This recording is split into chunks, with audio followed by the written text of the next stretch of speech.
I'm on, baby. What's his number? 931. Wait a minute.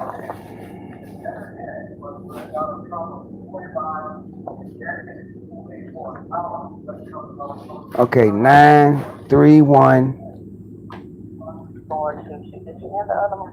931. 622. You say what? 622. You say 622. 8622 4450. 4450. Yes. Hello. Can y'all hear me? All right, baby, go ahead. I'm gonna hang up and call him. All right, I'm gonna call him now. Wait a minute, I'm gonna see if I can merge.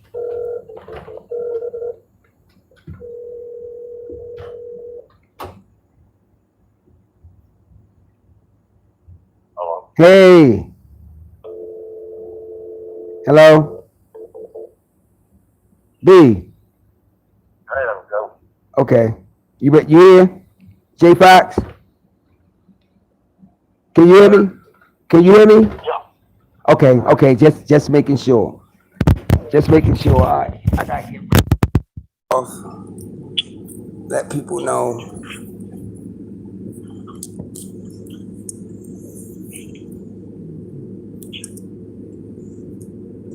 Can y'all hear me? Yeah, I told him you got some. This gonna be a good one tonight. I hope so. Yeah, it definitely is. No, B gonna she gonna jump in the chat. But I'm gonna wait till a few more people get in here because I got the guests on here now. Okay. Wait till some more people get in the cat and chat.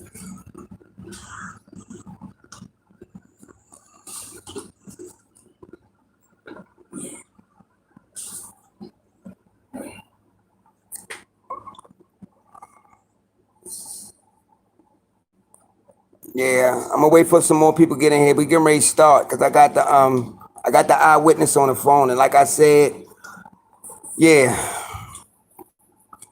he gonna it's a good encounter, a real good encounter, and plus he gonna let y'all know about the things that really went on in the LBL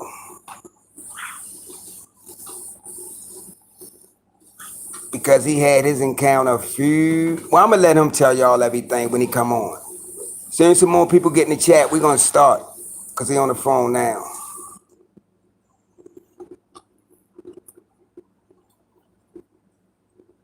Hey, Mr. Carlito Way.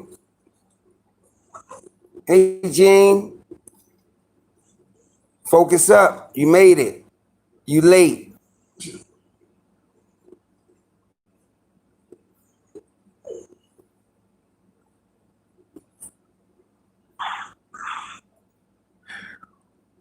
Who is Cat?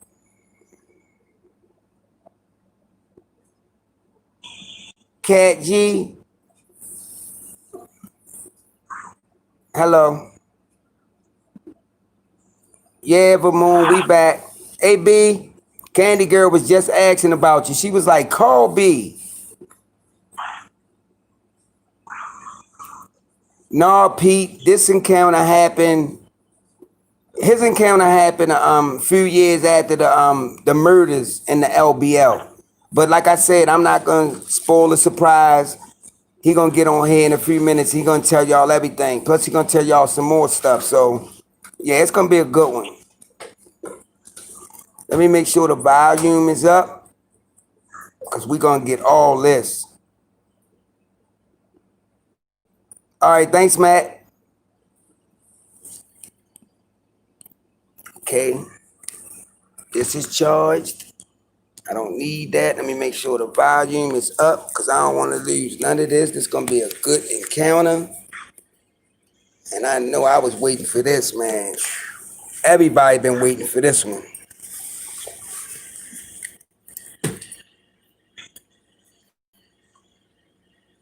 So y'all ready?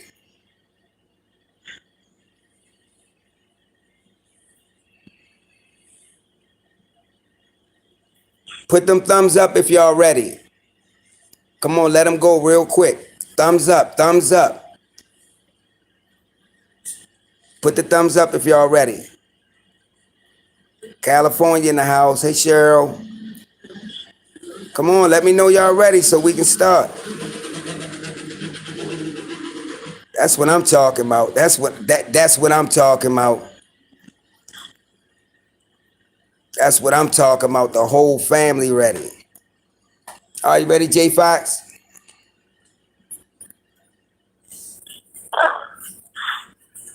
You ready, J Fox, Hunter? Are you ready?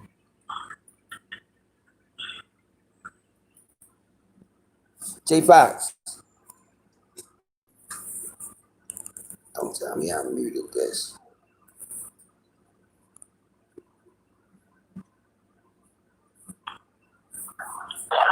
You ready? J Fox, Hunter. I must have muted it. Hold on, y'all. I think I muted him. And that's my bad if I did that.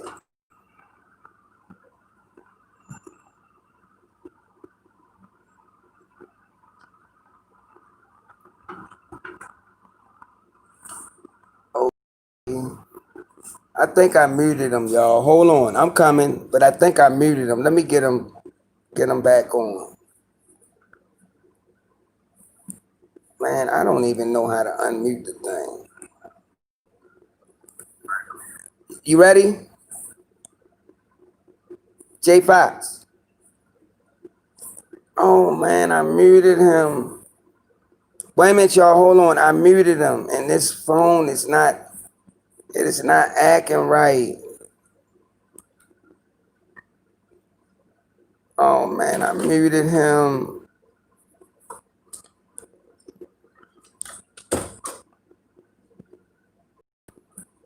I muted him.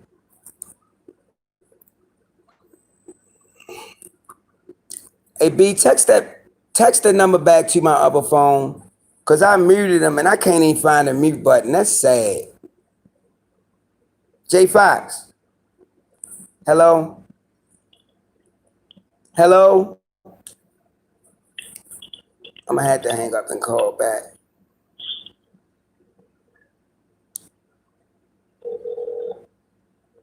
Oh no. Hello?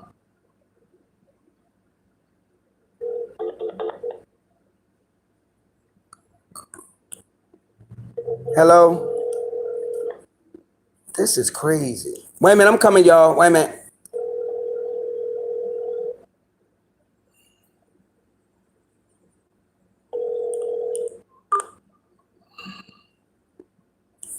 I done cut him off.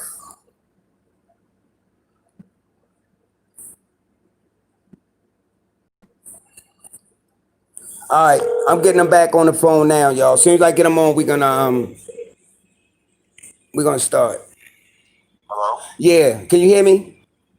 Yeah. Okay, yeah, because I had muted the button from somehow, or even you muted on your end, but I just wanted to make sure you good.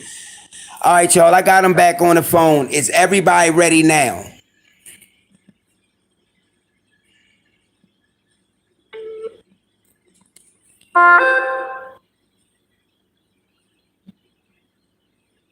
That's my sister on the other line. I can't go on. I'm not gonna click over. All right, everybody ready? All right. Well, my guest tonight, J Fox. Well, I'm gonna let him come on and introduce himself.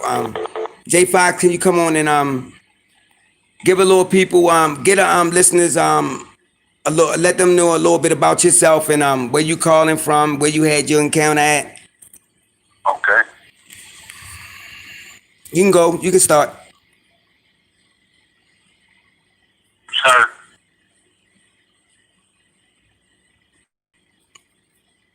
You can start whenever you're ready. Oh, okay. Everybody hear me?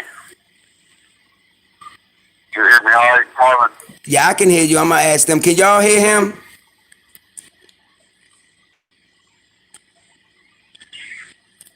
Give me a thumbs up if y'all can hear him. Oh my goodness. Hold on. Hold on. Hold on. Let me know if y'all can hear him. Go ahead. Say something. Hello? Can you hear me good? Wait a minute. I'm going to wait till it come through. They can let me know. He just said something. Can y'all hear him?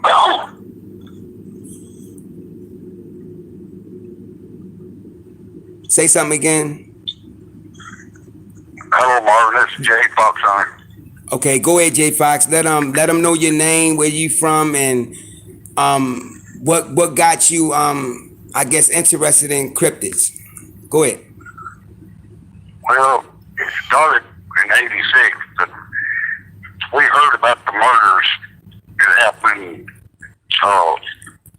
'83, and I mean, I've hunted all over Landboy Lake.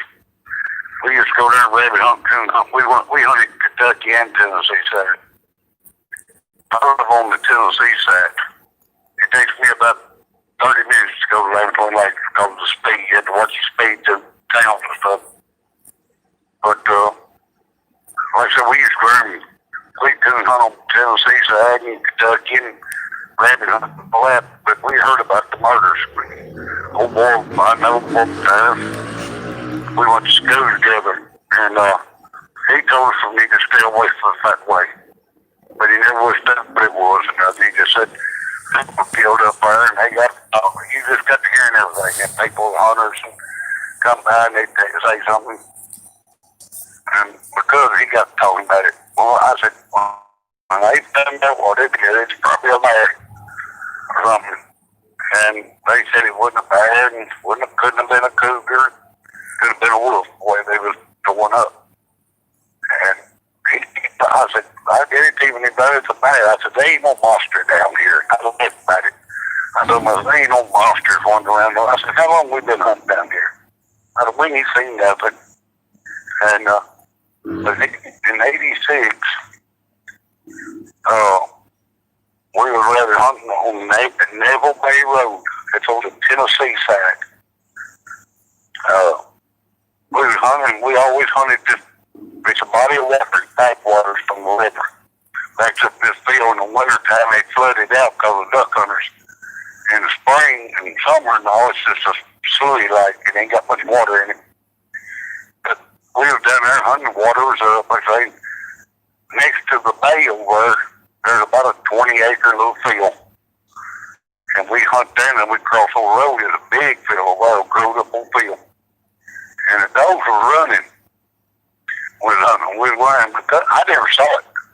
My cousin said, what's that over there? Well, I looked over, I said, whoa, they were on the bank. Well, I didn't see nothing. I told him, I said, I don't see a thing. Or he said, see the big tree leaning out towards the water, down on the bank? I said, yeah. Look under it, down next to the ground. And then I saw it, big and black. I mean, it was big. And we were sitting there looking, I said, I don't know. We just kept staring at it. And he said, is that a dadgum buffalo? We figured a buffalo got out with them females, a smaller one. We figured it was that or half grown, some got out, and it was in there. Because we wasn't that far from the buffalo pen. And we was there, and I said, I don't know. And it walked over a little bit. It was what it was up on the tree, and it was a gloomy old day. It'd been misty and rain, just a fine little mist all day, and it was cloudy. And he was shaded like on that bank. But he finally come out. And I mean, the thing was huge. And he was unreal looking at him. I mean, he didn't, you could tell he had long fur, like on him. But he had a head just like a wolf, but 3 times. In fact, he took 2 wolves in, put them together, and put a half on each side. I mean, this thing had it looked like a boot box face. I told him, I said, my God.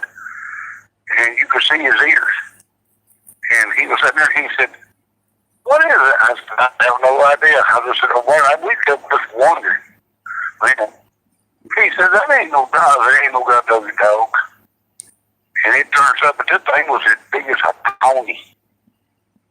He was as big as what we call a Welsh pony. They're bigger than small pony. They're pretty good size. I'd say he was about 8-15 inches at the shoulders. And I kept looking at him. I said, it's a bear, ain't it? And he said, look at his ears. And then they turned sideways. Starting down to me, you could see his nose. He had a nose like a, to me, he's like a Dogman painter. My man come that length. His ears, and he comes down there on all fours. That water, we were sitting over in that big dog running. He had like he didn't pay attention to us or the dogs. And it was about 40 yards across that body of water. The water ain't deep in there. It ain't over 3 or 4 foot deep right in there. And that was the one he got up. He took a few steps and he went up on his back feet. He looked like a hind catcher. He leaned up and he raised on up. And we were sitting there, I mean, we both just got white. And this thing walked, I'm just kidding, I'm going to say it took 10, 15 steps just as good as I could walk. And I mean, we both of us got nervous as the house got there. He went up, but that go remain. He got down on all fours again. And he went up towards the woods and stood there. And he got back up on his feet and stood there. And he walked a little piece in front of the tree line. And he stood, but he did look at us one time. He turned the dog from squall and the cow run around. And he looked around. I went up the bank. I climbed up to the bank right there where the road was. I went up on the bank, got up on the road, stepped over the guardrail. He made like a, I call it a growling gurgle, like he kind of gurgled real loud, kind of like he was about half choked. But the dog stopped. It was loud enough. I said, I heard it. Something. He said, the thing growled. And he called it roaring. He's roaring. Well, the dogs quit, and they come out. And they didn't run off, but they just sat around us, lying, walk around our feet. I got one old dog. She's kind of cocky and sassy. She was standing in front of me, too, doing it. She wasn't whining, but she was close to me, and they just wanted me. She barked. And when it moved a little bit, she stepped out by the Edward Road. She growled. I get on her. I said, hush. She stepped on over toward the shoulder of the road, growled again. I get on to her. That's the only time he looked at us. That thing went down that water that day. And a racehorse could have caught him. I've never seen nothing run like that. The only thing I've ever in my life seen with my eyes, it was coming close. I said, been an antelope. I've seen them and I've hunted them. I said, been an antelope. I mean, this thing, a deer, he'd catch a deer. I think he can run a deer down. This thing could fly. And we both went to talking. What in the heck? And I told him, I said, I don't know what it is, but dogs. And I said, let's ease towards the truck. And we stood there for another few seconds, and this thing roared out our howl, they're going to call it, real long and drawled out like a deep chorus. But he sounded gravelly. And it sounded like he was kind of gurgling or growling like he did when he was doing it. But it was real long. And I told him, I said, it's time to go. And I mean, the truck was about 75 yards down the road. I had the doors unlocked, and dog bugs still get down the dog bugs. And we went in, and most of the dogs jumped in. I got 1 or 2 that won't. I grabbed them, threw them in. I didn't even shut the dog bug, so I left only shut the tailgate up against it. And usually we always put our guns in the zip-up case to keep them scratched up behind the seat. We just stepped in, laid them in the floorboard, stood them up in the seat. And we left, and we got about a couple miles road before we were, he said, what, and I ain't going to say the word, what in the H was that? I said, I don't know, but I said, it ain't going to got no get bear. And he said, Bigfoot? I said, it didn't look like no monkey. I said, that looks like a daggum big dog. We stopped at the check-in station. And that guy knows something, but he acted like we was Indians. I mean, I was playing to him. He sat there and looked at me. He said, big furry animal. Okay. And he said, hey, I was telling him how big your head and ear was. You looked at him. I said, I saw him. We were both telling him. He just sat there. And finally, after a few minutes talking to him, I told him, I said, now look, I said, you may not believe me, but I said, the bank's around that muddy on that water. I said, why don't you go around there and see if you see any track? Y'all didn't go. I said, I ain't going nowhere. I said, I'm not going nowhere. I said, he's over there. I said, that ain't my job. But I said, you need to check it out. Well, we're right now kind of tight. Still there's hunting going on. We got everybody out. He said, if I can find somebody, get a little bait, we'll check it out. He never did try. I called him back about 5, 6 days later. We were doing a good ticket. I think we had 2 good rain, hard rains. And I was able to go around there. But he said, I had a problem come up and I had to take care of that. I said, well, you don't do good now. And I asked him, I said, you don't believe the rain? We were saying, no, I ain't saying that. But he said, and finally he said, only time I've ever heard this is in Kentucky, Sarge. He said, I've heard it in Kentucky. But I said, have you ever had another report done here?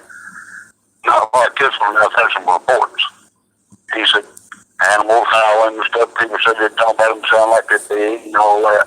But as far as seeing of it, no. Well, I found out later they have. They've had 3 or 4 reports. People said they saw a woman and a man said they saw one, and it had one about half the size of the with it. It was one big one, and so a smaller one, with nearly about half the size with it. And they went down there and told them there's some kind of animal up there loose or something. And he told them they'd check it out. And she, the boy works I went there. He told me, he said, they never told us to, like a week or 2 later than they named it. Just keep your eyes on me. He said, I said, you ever saw anything? Not me. He said, just what people tell me. He said, I said, have you ever had anybody tell you that? He said, I've had several. I said, have they actually saw it? There's a man down here camping, him and his wife. And they was loading up on the Sunday morning leaving. They said about 50 or 60 yards down, they heard some sliding. This thing come walking out of the creek and went right straight up the bank on his back feet and said it never looked at him.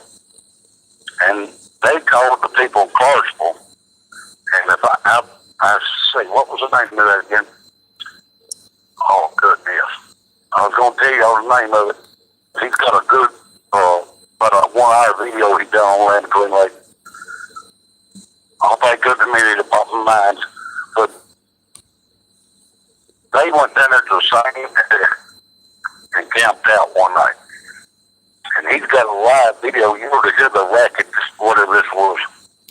It sounded like an elephant. But he blew the dog whistle. When he's silent dog whistles, they've been testing this on some areas where they've been looking for Bigfoot to see if it would do anything. And he blowed on it, and Daddy said, I don't think nothing happened. And he said, well, he adjusted it. You adjusted it for every time.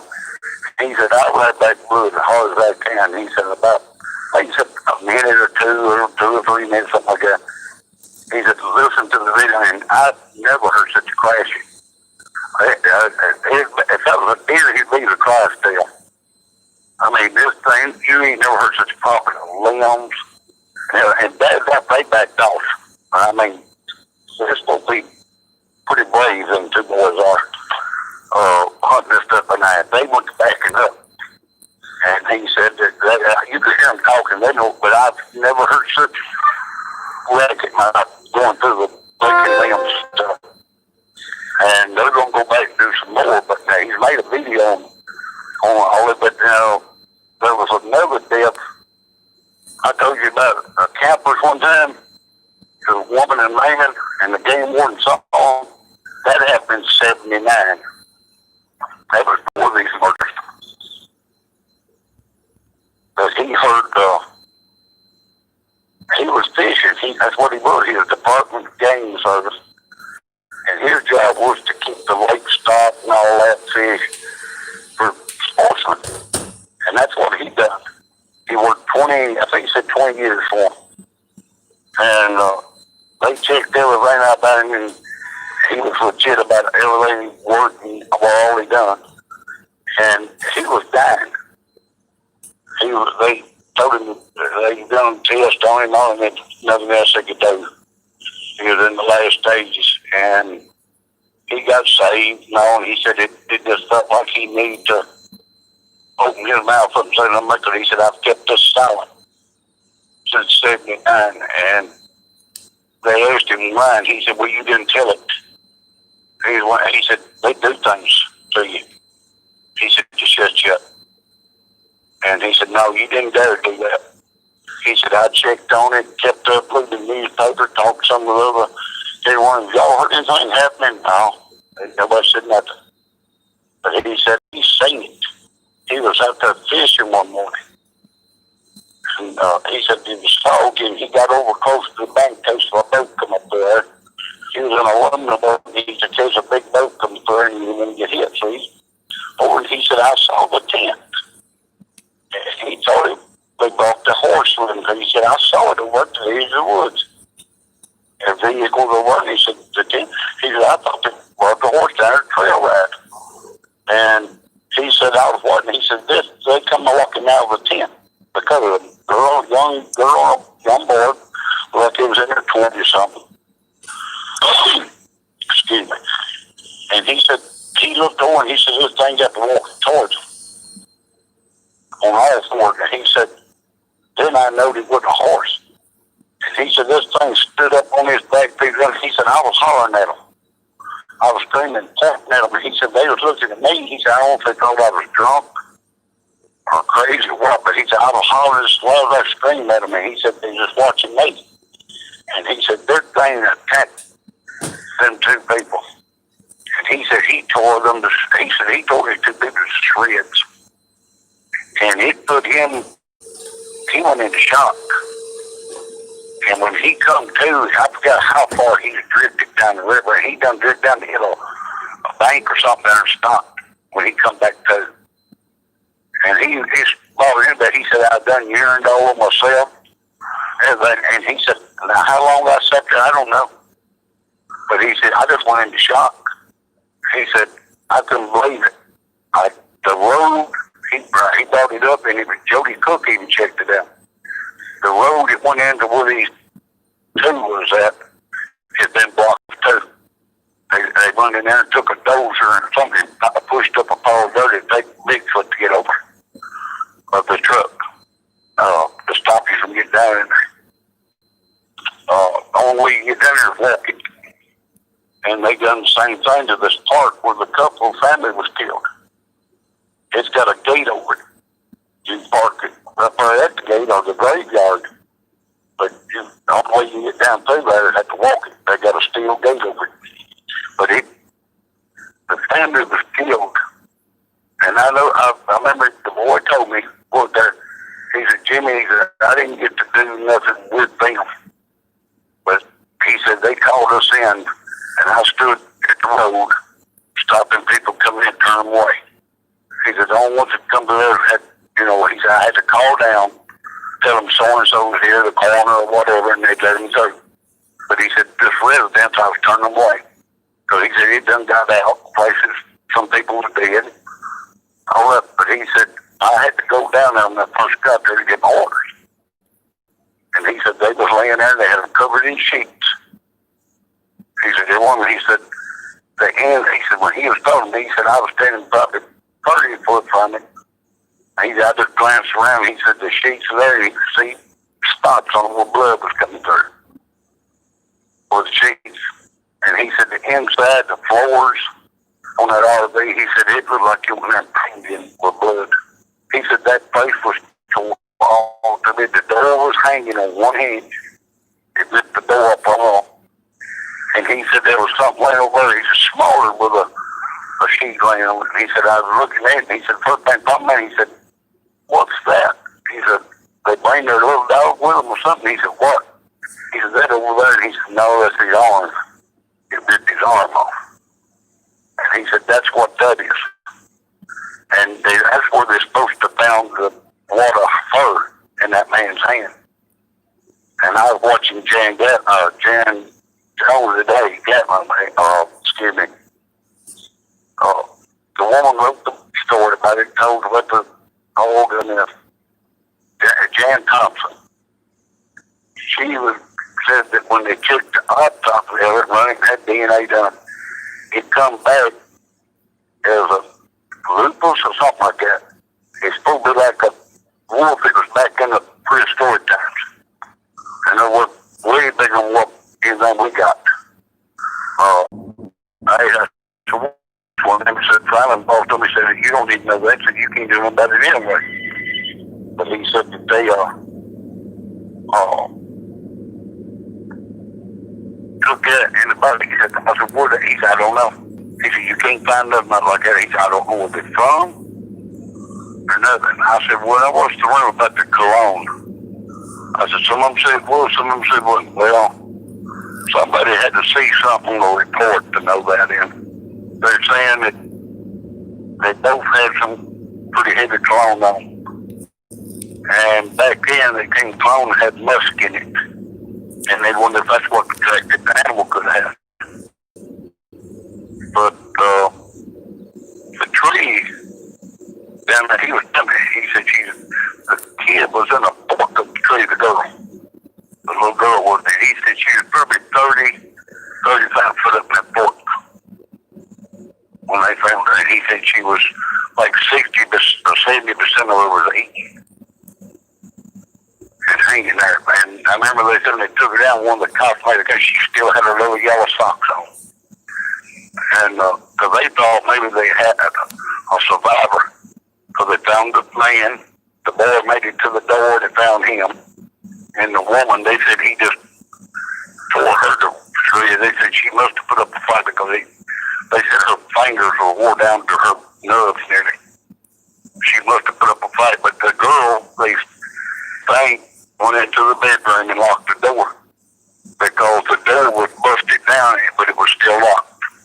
They think he busted that door and got her and put her up that tree. The cops and them was first in the study, and then he found the little dresses. And he walked there and told them, said, we got somebody in there, there's dresses in here, girls' clothes. So they started looking, and I think it was a state trooper of Kentucky. Him and another was out there one, and he had something popped him on the face, and he felt something, and the cop turned and said, what'd you do, walk into something? Well, or something because he had blood on him. He said, no. He reached up and said, no. And he picked the skin on his hat.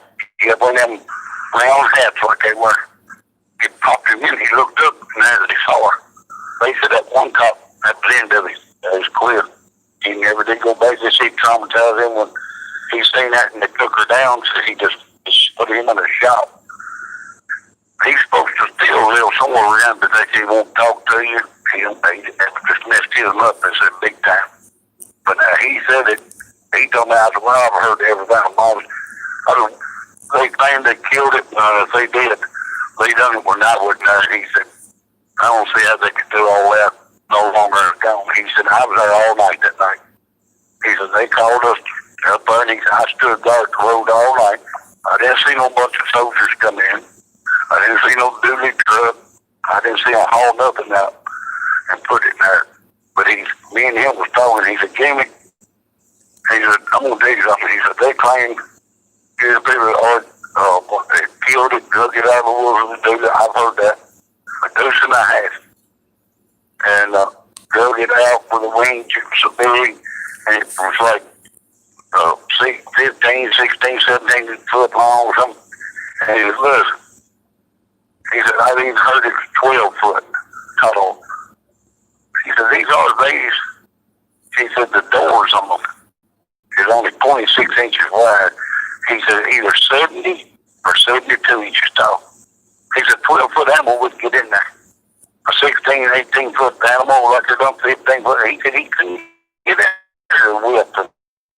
He said he would have to rip the side loose. He said, the door was tore off, yes. But he said he wouldn't burn it backwards. I squeezed himself through it. He said, now, 7, 8-foot animal, it'd be a little tight, but he could get in it. But he said, this, talk about 12 foot, he said, Jimmy, he couldn't get through that door. It wasn't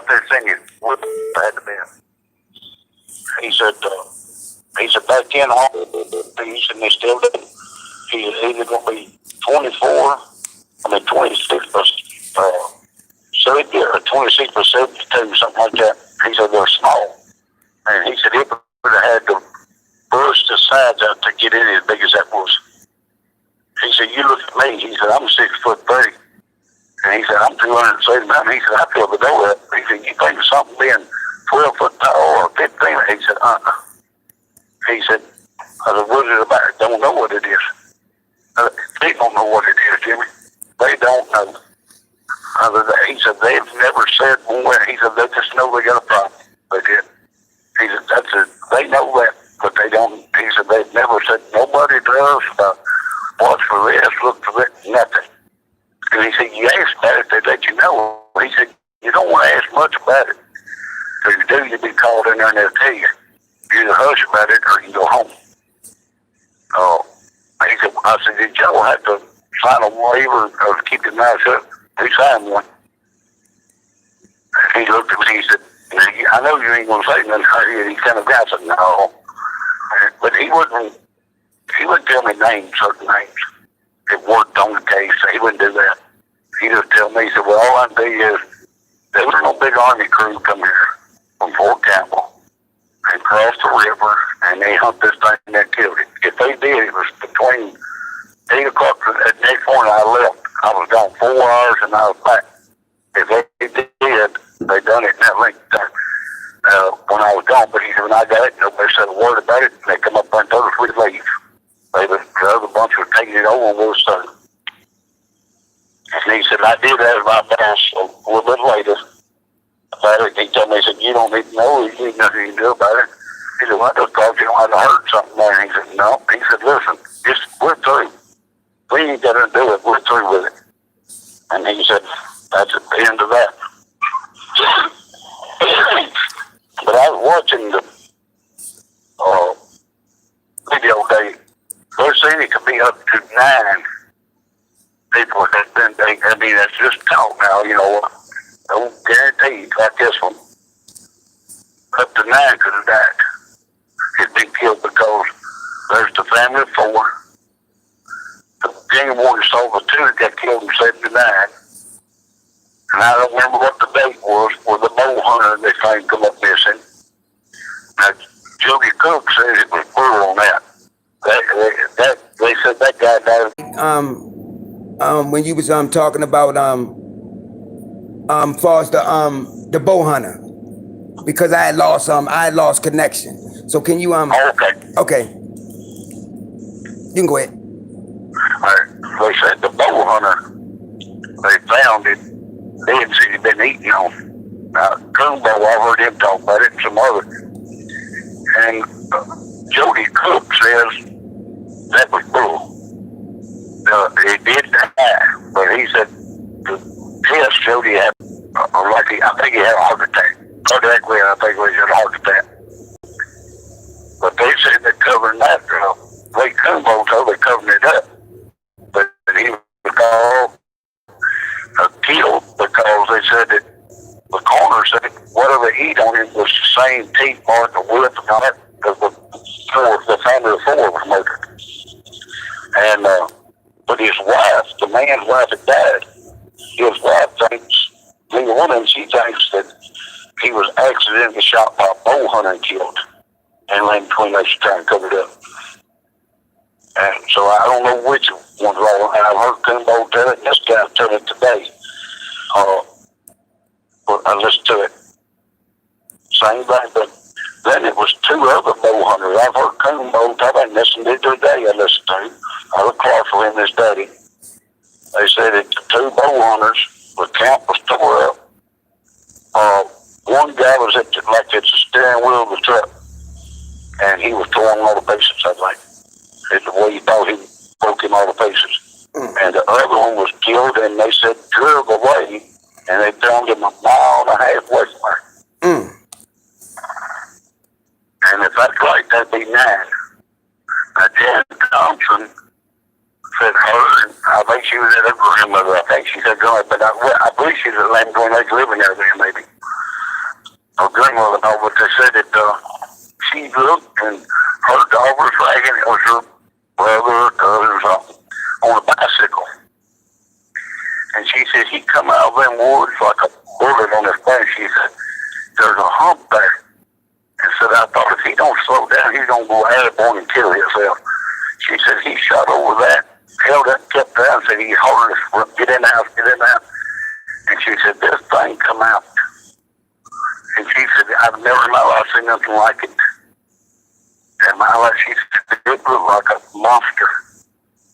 Just like what I was telling you, that the one I was, the pointed ears and the snout and all that.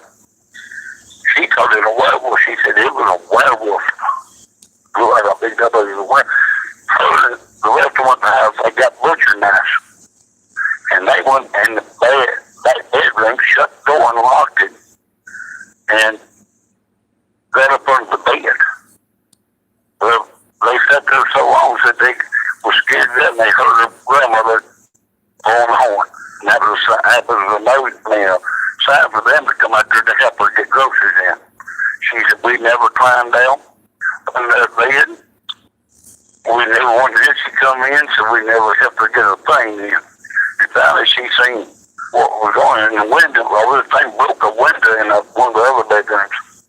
She said they could hit it and all it was, it popping and standing water and all it was a glass back. She said, I don't know if her coming in, blowing the horn scared it away.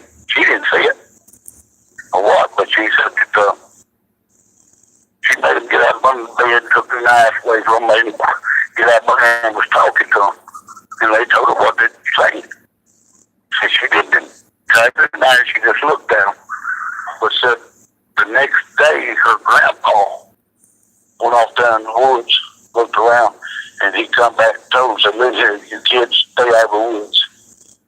And said he told her that he found several places where it like pits that thing dug and it was full of bones. And so he found several carcasses down there, animal carcasses laying down there. He told us stay out of the woods and don't go in it. She said, I saw that, but then she's the one that the two cops told her. They come to that store all the time and she worked there. But they was on this murder scene. And they come in and got him a cup of coffee, and she said, I could tell something was wrong, because they always picked at me. So she said, I could tell they were just upset. And she said, they went outside and said they sat down on the curb when them the others stood up. And said they were staring out in a cornfield over there. She said, I walked up there and said something. He said, one of them said his stomach was bothering or something. She went back in the store and got him some tongue. Grab him, said, take some of these, there. Hit me. And said, he told him, said I was just standing there, and she said, he looked over to him and said, I fell in my life ever dreamed of seeing nothing like that. He said, they're both still standing. She said, I said, I know. And she asked him and said, he looked there and they didn't say him, but finally, they told her about the murders. And they said, they told her they'd never seen nothing like it. Told her about the kid, then they said they'd never seen nothing like it. And said, the one who was sitting down, he got up and walked and threw up. Said he was so upset that he went over and threw up. But now, I mean, I've been hunting all over the years. I ain't hunted since '86. I ain't been back on the hunt. I ain't going back on the hunting. I've been doing a little looking on it, but people's heard these things. And I told you something wrong, though. I told you, never heard nothing going on with Rangers. 2019, a hunter spotted something out not far from Rangers camp. He was standing there, and he was out walking from there. And he seen something come back, and told his partner, we're leaving. Dude, I mean, I don't know what I saw. He said, it's the first looking thing I ever saw. And he told us, we're leaving. No, we're not staying, we're leaving. And he packed up and left. He told me, he said, it didn't bother him. He said, I looked at it. He said, I don't know what this thing is. He said, what does it look like? He said, a giant werewolf or a giant wolf. He said, this thing looks horrible. And he was talking about how it was. He said, go back. He said, no, we're leaving. And he packed up and left. That was it. I think it was in 2019. He told that. Oh, good. I wish I could take the thing, but I should have wrote it down. I know it. because I don't look at it that much. His daddy's been sick and saw it. Okay. Wait a minute. Start from right.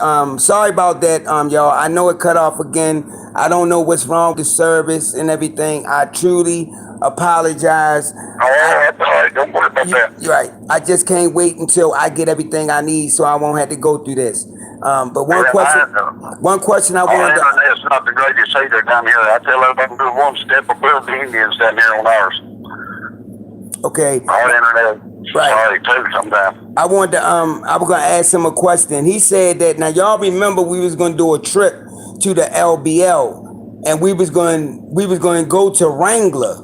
Now he gonna get ready to start from where the guy had seen something not too far from where we was gonna go at. Today, he was telling after he told all about the beast and all that and the killing. He got talking about the sightings people had. He had 4, 5, 6 sightings off. I know about the woman them seeing the one come out of the water and some other sightings. About his daddy and them seeing hearing that racket that night tearing the world up. But he got told us that there's a hunter not too far from Ranger spotted a beast, and he was talking about this hunter was bow hunting. I looked at Dogman up. He was camping out. He just thought he'd walk off down there. He was getting later. Instead of going somewhere, he just thought he'd walk off down in there. So he walked off. I don't think he was too awful far from Ranger. And he was up on a hill. And he said he come back and told his partner, Larry. He said, "We're loading up. We're leaving." And he told us, "What's the matter?" He said, "What's going on?" He said, "I sung something." He was telling what he's singing. He said, "What?" He said, "I don't know what it is." He said, "It's some monster." Like, he said, "What?" He said, "I don't know what it is." He said, "What did it look like?" He said, "A giant wolf." He said, "It was awful." He said, he said, "I've never seen nothing look like it." He said, his dad said, "Where we go?" He said, "No, we're leaving." And he packed up and they left. He said, and that was in 2019. That site was. I'll get that site in place. Somebody, one of the boys that does this research now, and I'll put it on for you. Put it on everybody. Let them know it. You can go to his website and look all this up. They got several things on land between lakes and like the Middle Witch. I don't know if you ever heard of the Middle Witch cave. No, I don't live in an hour from there. That's a real bad thing that happened. They made a movie to him this was. And but he does all kind of research. I mean, he really gets into the research and like he's like he really digs into it. But it was 5 or 6 something I can't remember them all. I wish I wrote more of it down than what I did. But I know they was a sight of a woman and a man saw the one come out of the water. Some woman and another woman was going through there, and they saw one on the side of the road and said that's when they seen one that looked about half its height. Standing there, and they went there and they went to the check-in station and told them that was on Kentucky side that was. The one that come out of the water, the 2 bigger, it's on Tennessee side, but it ain't too far from where the murders were. It ain't that far. It's through the woods, straight shot. Even where we saw it, it ain't that far through the woods down the road yet because it turns them up, but it's straight shot. It's probably over 12 miles. And they're through there to Naval Bay. Where we saw it. But it's been other people who's heard things, and I've heard several hunters talk about. One guy was in here from Indiana, and he stopped one time telling my brother, he said, "You almost have some of the biggest daggum cows I ever heard." And he asked him why, and he said, "Son," he said, "there's one hell on there." Well, no, he said, "He jar you." He said, "He would ask, honest God, jar your ears."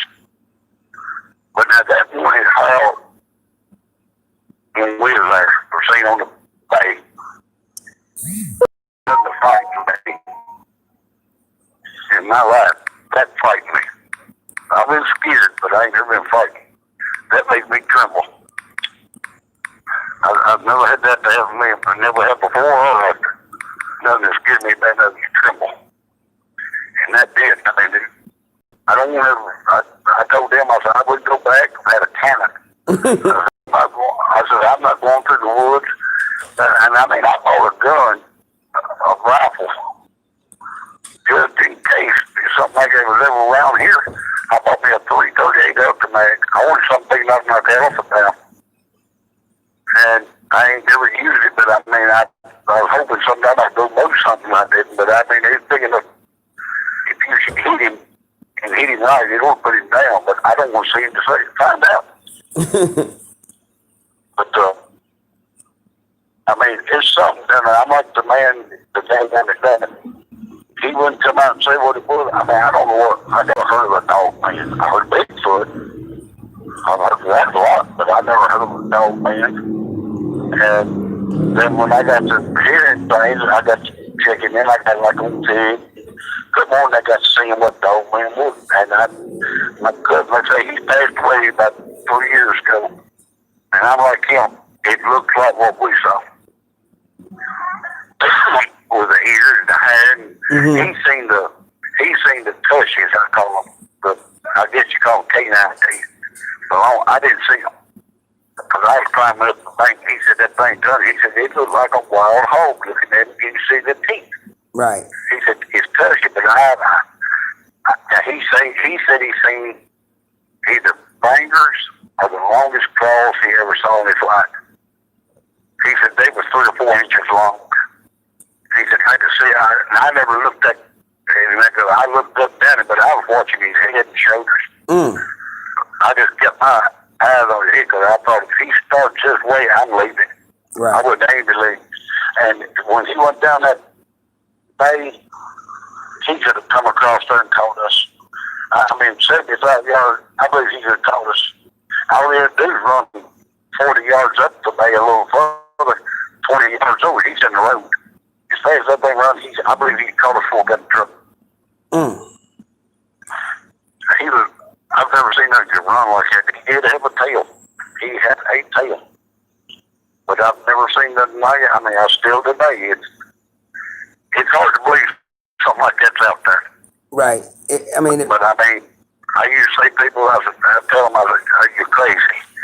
There ain't no miles to talk. There ain't no wolves walking around their back feet for them big as they can't be. Right. I said, people done killed them, or somebody done caught them, or you seen them in the news or something. I told everybody I apologize. I said, I will never doubt another word. I said, it might shock me, but nothing will surprise me anymore. Right. And I mean, it's true. Right. And I mean, there's other things go down. You always wonder what it is, but I don't know. I can't explain it. I mean, I've seen things happen on abandoned houses, and I told the man that owned the place, we were coon hunting, me and my wife, she was with me. And I looked up and I said, look there, and he was his daddy and mama's old place, 2-story house. Ain't nobody lived in it since 1970. After he died, she done passed away. And I said, look that right. And he was upstairs in the bedroom next to the road. Half those 20 yards right on the curve, like. And you could see it leaving and come up in the other bedroom on the other side of the house. I said, somebody's in that old house. I looked down my watch and it was after 1. I said, if I know Gordon, if somebody really would, I'd go up there and tell Gordon, I'd let blow his house hunt if he let us hunt all over it.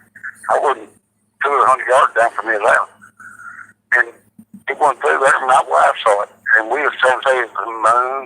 I said, no moon out. I said, no moon out. And I mean, I didn't have my light on nothing. I said, let's drive up that way.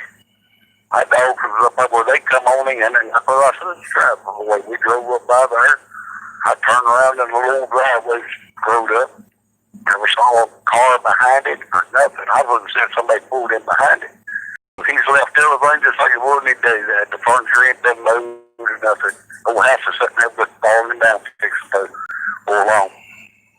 And I didn't think about it. We turned around, went on up the road, I come on home. It was 4 or 5 days later, we coming through up from town where I live. He was stand that next road, and I pulled in there and went talking to him. I said, you ain't had nobody miss, there's nothing missing in your old house, son. No. I go up that way every day. I said, ain't never been broke into? No. I go up, he said, you know what you broke into several years ago? People stole the furniture, but we caught them. Well, I said, yeah.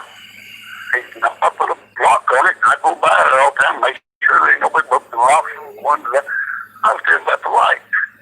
And what I said, well, we used to the same thing. That's it, that's light. He looked down, ground, kind of grinned, looked at me, he said, you know, I've had 8, 10, 12 people tell me that. And then he said, you know, that's kind of hard. Oh, I said, and he said, there's wood shutters over the window. I looked, there ain't no windows. I put shutters over. They had shutters, and he said they were on hinges. He said, I pulled the shutters to and locked them for nobody couldn't break through the glass. I said, well, I ain't paid no attention. I said, you know, I go by all the time every week. We did that. We was going by there every day when I was working. I said, I ain't paid no attention. It's been empty so long, you just know it's there. He said, yeah, if it was broke into, I pulled all them shutters to and locked them on the inside. He said, keep him out busting through the glass tonight. But he said, I've had 10, 12 tell me about seeing a light go through that house. I said, it looked like a kerosene lamp. I said, with the flashlight, I said, it looked like a kerosene lamp. Because, I mean, when I was little, we didn't have electricity. We didn't get electricity. I was in 1972. I was 13 before we ever had electricity. I was born in 1960. And we never had electricity. Didn't have running water till I was 12 years old when we built the little house. They did. We had running water all that. I mean, only running water I know was one stew.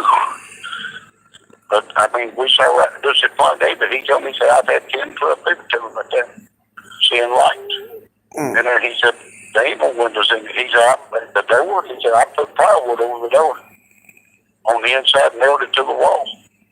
On the back door, but he said, you wouldn't be seeing that. He said, I covered the glass with this plywood. But he said, he said, there ain't no glass showing. And we left from out on that road, come home, and I slowed down. I said, look at that. I said, they saw a green shutter, wood shutter, the old house was white, and the green shutter's too. You could, I mean, they've been to that house, go to honeysuckle and everything. But we sure saw the light. I mean, he told me, he said, I've had 10 cliffs, and he said, you see it go through the windows, see it, running around. I said, you ever seen it? No, but I ain't been out here like that one. He said, every time I ever heard it, it's always late. But he said, I've had 10 cliffs, they seen something exact on him, said, ain't no windows showing. Yeah, this what I wanted to ask you, J Fox. You know, a lot of us on here, we always heard about the far as the military came in and the Green Beret came in, and they had boats from one side of the lake to the other side of the lake, so this creature wouldn't swim past, but of course, if it wanted to, it could swim under.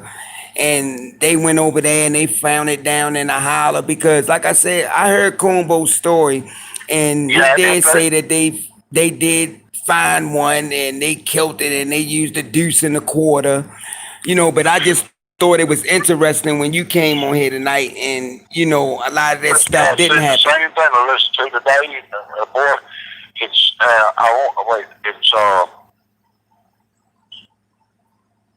I almost said his name, missed the name of it, but I will think it. But he said the same thing. He was told he was drugged out, how big it was, and he said the same thing that boy told me that worked there. It's no way, he said, I believe it was that big, because he had a thing stand beside a tree. He was talking about how big he was. He was 22 inches in his chest off his shoulder. He had a rod sticking up, exactly 12 foot, and he was showing how big it was. He said, an animal that big, he had it up there, and he said, and the broadness they're talking about, he said it would have been impossible getting the door. He showed how much, I mean, this boy was 5'10", I think he was, 5'11", and that rod was, I mean, they just put a picture out there like what it would look like one standing in front of him. He looked like an elephant standing beside a baby elephant. Wow. He said it would have to tear the walls that they get in. He said the same thing for me. 7 foot, 6, 8. I think he said 8 or 9 foot. Yes, they probably could, or 7, 8 foot. But he said there's no way a 12 or 15 foot animal could go through that. And he said that's what was told, but he said I doubt that story. Right, and that's what But I heard the coon bow, and because I asked the boy, I didn't tell him who told, what I heard. I just said I heard that he killed it. That soldiers in here touching shoulder to shoulder. Yeah, I heard that. And they were in the water and boats, and they had one on the house at the riverbank. So their case it got under the boats, they could kill it coming out. Right. But they said they found it in a bluff down there. They did some caves around there. Yeah, and they killed it and said it was so large they had to put that deuce and a half in there, stretched that cable down there and whisked him out. And I think he said 15 or 17 foot or something. He told how big it was on the truck. Yeah. He said if they did it, they took it somewhere south of here. But I didn't see that. He said, like I said, now I left duty. But 7:30, he said they come down here and leave, take us a break. And he said I left on there, went to the date. And he said I was gone 4 hours to come back. Unless they done it that late time. He said on Saturday night. He said I didn't see no soldiers. I didn't see no nothing like that. Old double deuce truck. Right. He said I didn't see nothing like that. But he said now if they did, it was when I was here. And he said nobody mentioned it. Right. He said none of those said anything after enough. And I'm gonna tell you. He said I know when I got back. He said when I got back to take over again on the spot. He said I asked the boy. He said what's going on? He said nothing yet. He said they're still down there. He said it's all said. He said nothing but a truck, soldier, nothing. Right. And another thing I heard as far as when after he killed the little boy and he went inside the house, they said that the mother gave up a fight. Like you said, her nails was down to the nubs, and said that she said she had hair and all that in her hand, gripped. Yes. He said that when he was down there, he said that she was out. He said I could see her because you could see her hair. Out of the sheet a little bit, you could see it was her. He said every one of them, she had little blood spots just all where it's coming through. But he said, I just glanced up my ball turn, I just glanced up, and he said that place was tore up inside. He said it was ripped all to me, but he said it looked like you went there and took ketchup and painted. He said there was blood. He said you could smell it. He said that old hot, bloody smell. He said you could smell it. And he said I looked at him and said this day, and he said he turned around and said, yep. He said you might all get on up there where I told you. He said I went up there. He said that's the only thing I say. He said they didn't haul them out when I was there. I said, well, yes, they was gone. Right. I said, the bodies done been taken out. And I said, what they do with it, I don't know. And I said, what about the RV then? He said, they pulled it up on a trailer, leveled it down. He said, they covered it in plastic wrapped around it. He said, secured it down. They put a big old green canvas tarp like the soldiers, put it in a big green hood and all part of Army tents, canvas. He said, they covered it in that, wrapped it down and left with it. I said, I don't have no idea, never have heard it, and you can't find out. And I said, you don't know that? I ain't found out where they were from. I don't know if they were from Kentucky. I don't know if it's Tennessee or if they were from Illinois. I don't know. right. He said, all I can tell you is supposed to be I will ever do. I said, he's supposed to be a bankhead money. He said, that's what I understood. The rig they was driving was a pretty nice rig, and they was kind of well-to-do family. What clothes and stuff they were wearing, the way he talked. But it was happening in March. They was trying to beat the school rush or break or something was going on. They were trying to get a head start on it. And they got in the last port that was down there. That place it was the nicest one in LBL, Tennessee or Kentucky. That campground was. They had it covered in white rock, smooth over, real pretty. It had bathhouses. It had a little souvenir like shop, a little sandwich shop there. Right, it was lit. It had light posts lit. They went to the very far end, the last one, and down the hills was the river. Yeah. Well, every testimony that's ever been, or anything that's ever been told, they said the girl, they took whatever it was to her, down the ravine, they call it, down the holler, and that's where it's on the tree. And that's the only place it would be like that. I mean, where they said it happened. There is a holler right there. Mm-hmm. And you go down there today, they went in there, after that, they blocked it all, places where you couldn't get in it. They went in there with dozers, pushed all that off, everything off, tore the bathhouse down, cut the light post, took the electric, then cut the light post. They're sticking up about 6 inches. I've seen that. They're still there on pieces on there, rotting away, but they stood up about 6 inches above the ground to cut them off. Cut them down fire, so the bathhouse, the concrete slab is still there. All the concrete slab there where we tore all it down. They went there and pushed it, plumb down everything. Right. You still find water pipes sticking up. Galvanized water pipes sticking up over the ground. And you find, if you look, you'll find some electrical hookups. The last tour I seen, I think, Kumbo cat, and they found 2 or 3 of the old electrical pipes in it, but they found 1 or 2 of the electrical hookups. They were sitting there bent over where the dozer hit them. It knocked them over, didn't rip them up, but they're sitting there rusting away. They found a couple of them, and you could tell there used to be a RV park spots. Mm-hmm. You can tell where it was at because all the woods is around, and where all the parks fell, it's just small bushes growed up in it. Mm-hmm. You take your feet, just rub around the ground a little bit, kick the grass and the leaves that way, you can find white rock. I know when he went down there once, Kumbo carried a tour down there. Yeah, I remember that. And after he left, it wasn't many days later, they went back in there and done some more dozing, pushing around. Because he was talking about, they come back, I don't know when, how long it was. He said, since we were down here, he said, they come in here and pushed on it again. Wow. They found drain pipes, a spur of about a cross where he found where the bathhouse was and the drain pipe sticking out on one side of the ground where it broke off. So we had clay pipes, and that's the kind they used back then. He found one of them where it broke off, where they pushed it and broke it off, and all that steel sticking in the ground going that way. But like I say, the concrete slab in the bunkers are there. Right. The boy in the Combo house, I think, talked about the bunk, but the boy went to him. He was standing in 2 of them, and they claimed it was for everything, for the military. They claimed they thought it was trapped for this animal, but what they've done when they've done the research, it was for the reason they got is for dynamite. When they was putting Lamthorn Lakes, they blasted that canal out.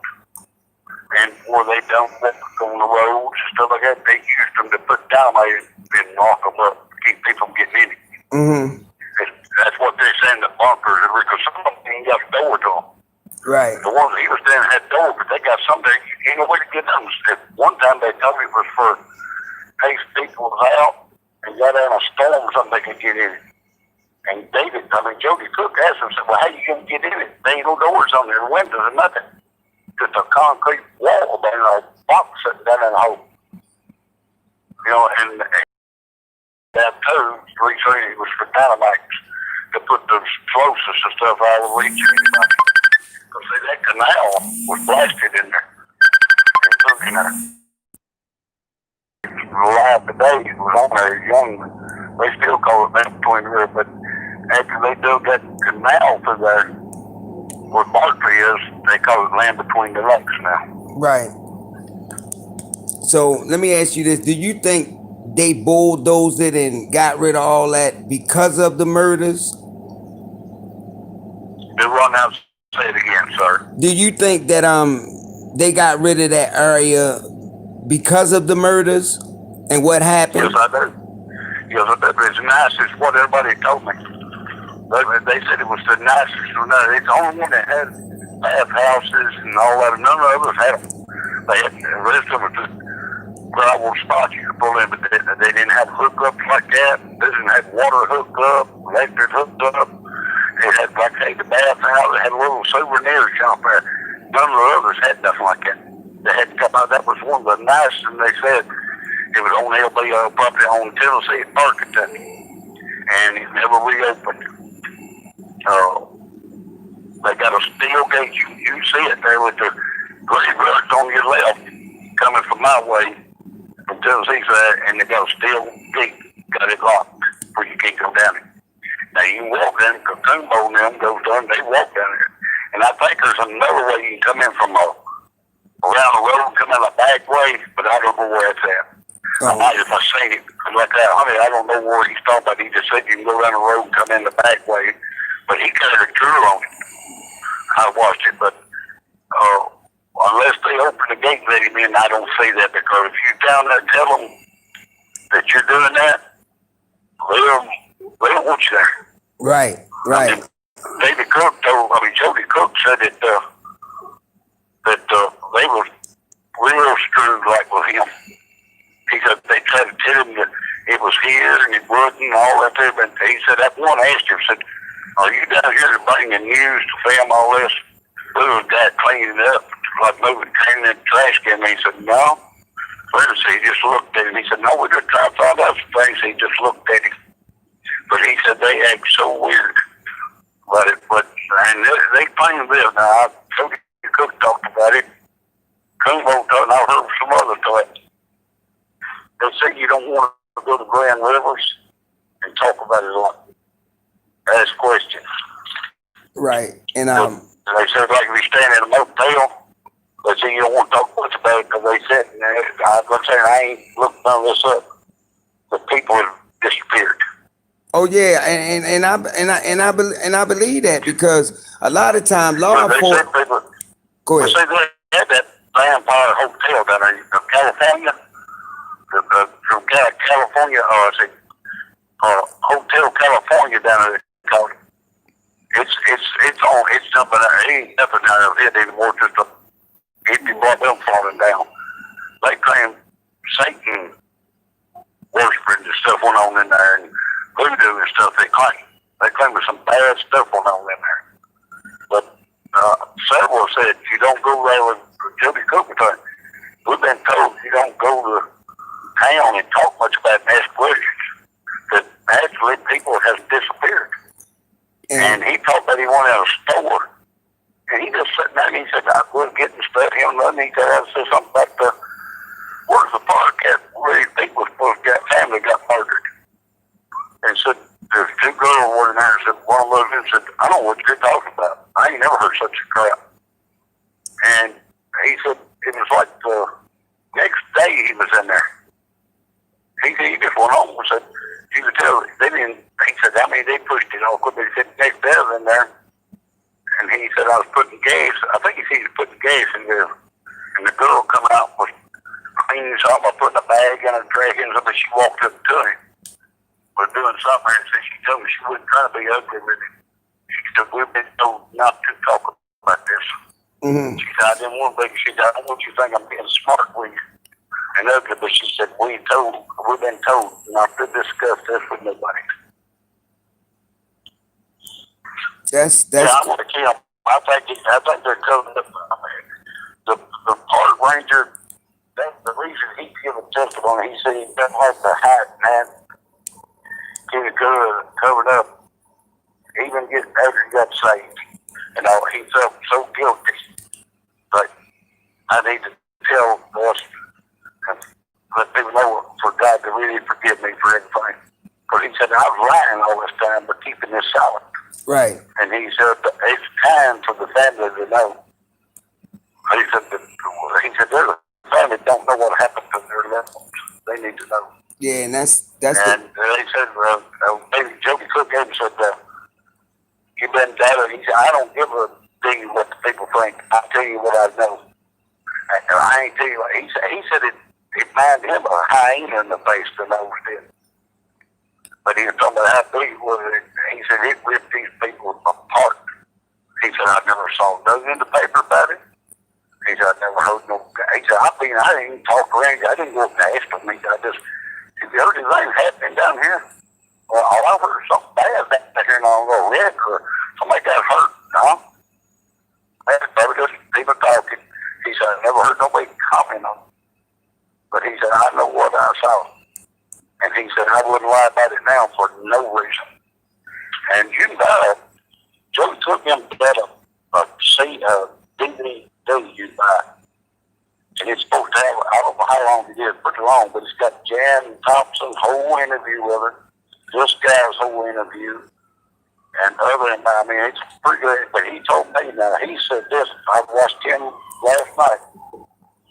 He said, well, I've got how many of them? He said, they're getting them off the Amazon. And he said, I don't know how many of them we checked them before we sent them out. And he called us and got a hold of us. They were blank. They either wouldn't play or they were blank. He said, we sent out over 20 to the player. It got to its destination, got to the city of Brown, but they never received it. He said, we've had it. He said, he told me he still sells them.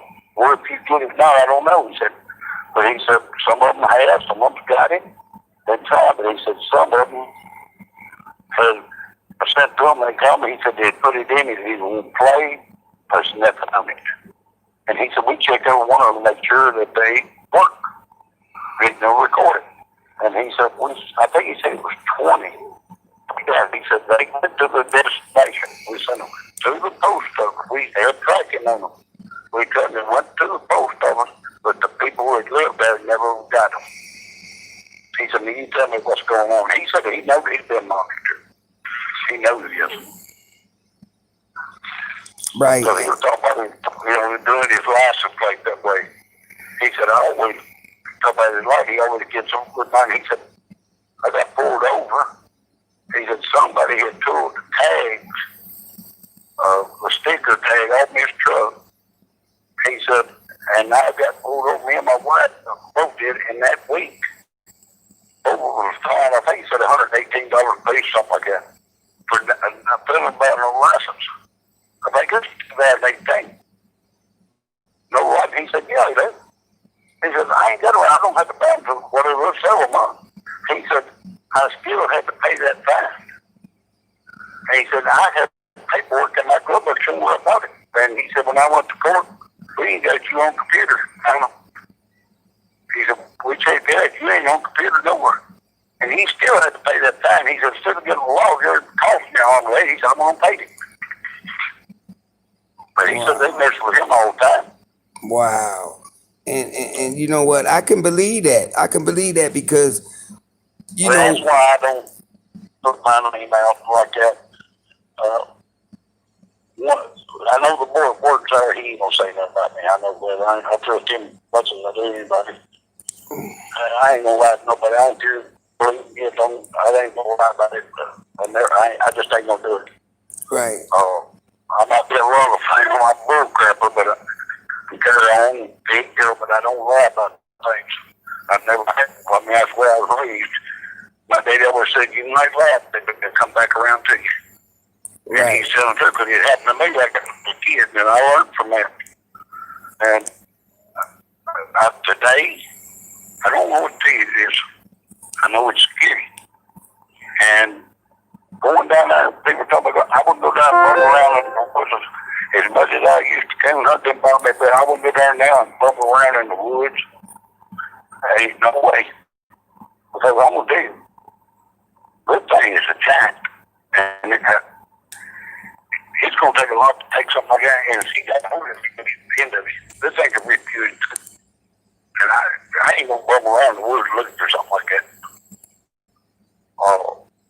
If I could see it in a long distance, in daytime, yeah, I'd like to see what it is. Right. But I ain't driving around no wood. I've heard people go and try to call them. I wouldn't do that to them. I'm not going to go down with a call. I call cows. I can't hunt them more because the rabbit uncut my legs. I can't hold them to walk good. I was crushed in a machine where I used to work at it. Broke my hip, fractured my back. done know that. I just get my leg on hold up, my hip, right leg now. Yes. It's weak on me. I had to get on disability in 2011. Okay, B. And now I got a game call. Some of these farmers here, my brother, them, they got cattle. And the towns are bad around here. They're awful. Okay. I hear them every night. Right. Around my house here. So we live on a big farm. It's 600 something acres here, my daddy's farm. Right. There's cattle, so there's a lot of timber between farms here. I mean, it's miles of timber. They think wrong, but when they start killing livestock, I guess some people holler at me, and I'll go call a few up, I'll sit them down till the problem stops. So I'll help them like that, but I wouldn't take my call and go down there and try that for nothing. I don't care if I had full camper with me. I'm not going to go there and call something in the middle of the night and try to call it up to me like that. Not that thing, I hope I never see it again, but not even close. No way. Right. If I could see it a long way, I'd take a pair of binoculars. I'd like to see what it look better. Right. Look it over good. But I don't care if I never see nothing like that. Ever. Right. I mean, Well, it ain't no bother me. I'm gonna see if anybody in the chat have any questions for you, but somebody do got a question right now, and it's from B Mars. She wanted me to ask you, can you describe what the creature looked like to you? It looked like a solid black wolf. And when he reared up, I'd say he was 7 to 8 foot tall. And he had legs just like a wolf or a dog. They went up, that did not, I'll call them hops. That kind of curved in just like a dog. And he was big up in his shoulders.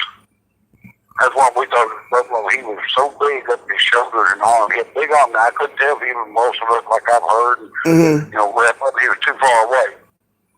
He's black as an ace of spades now.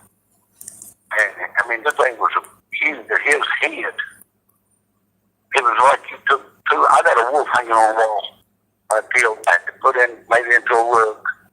A big wolf. He weighed 123 pounds. He's got my hand. I got big hands. And my hand between his ears unspread it. So all I can do is touch from ear to ear.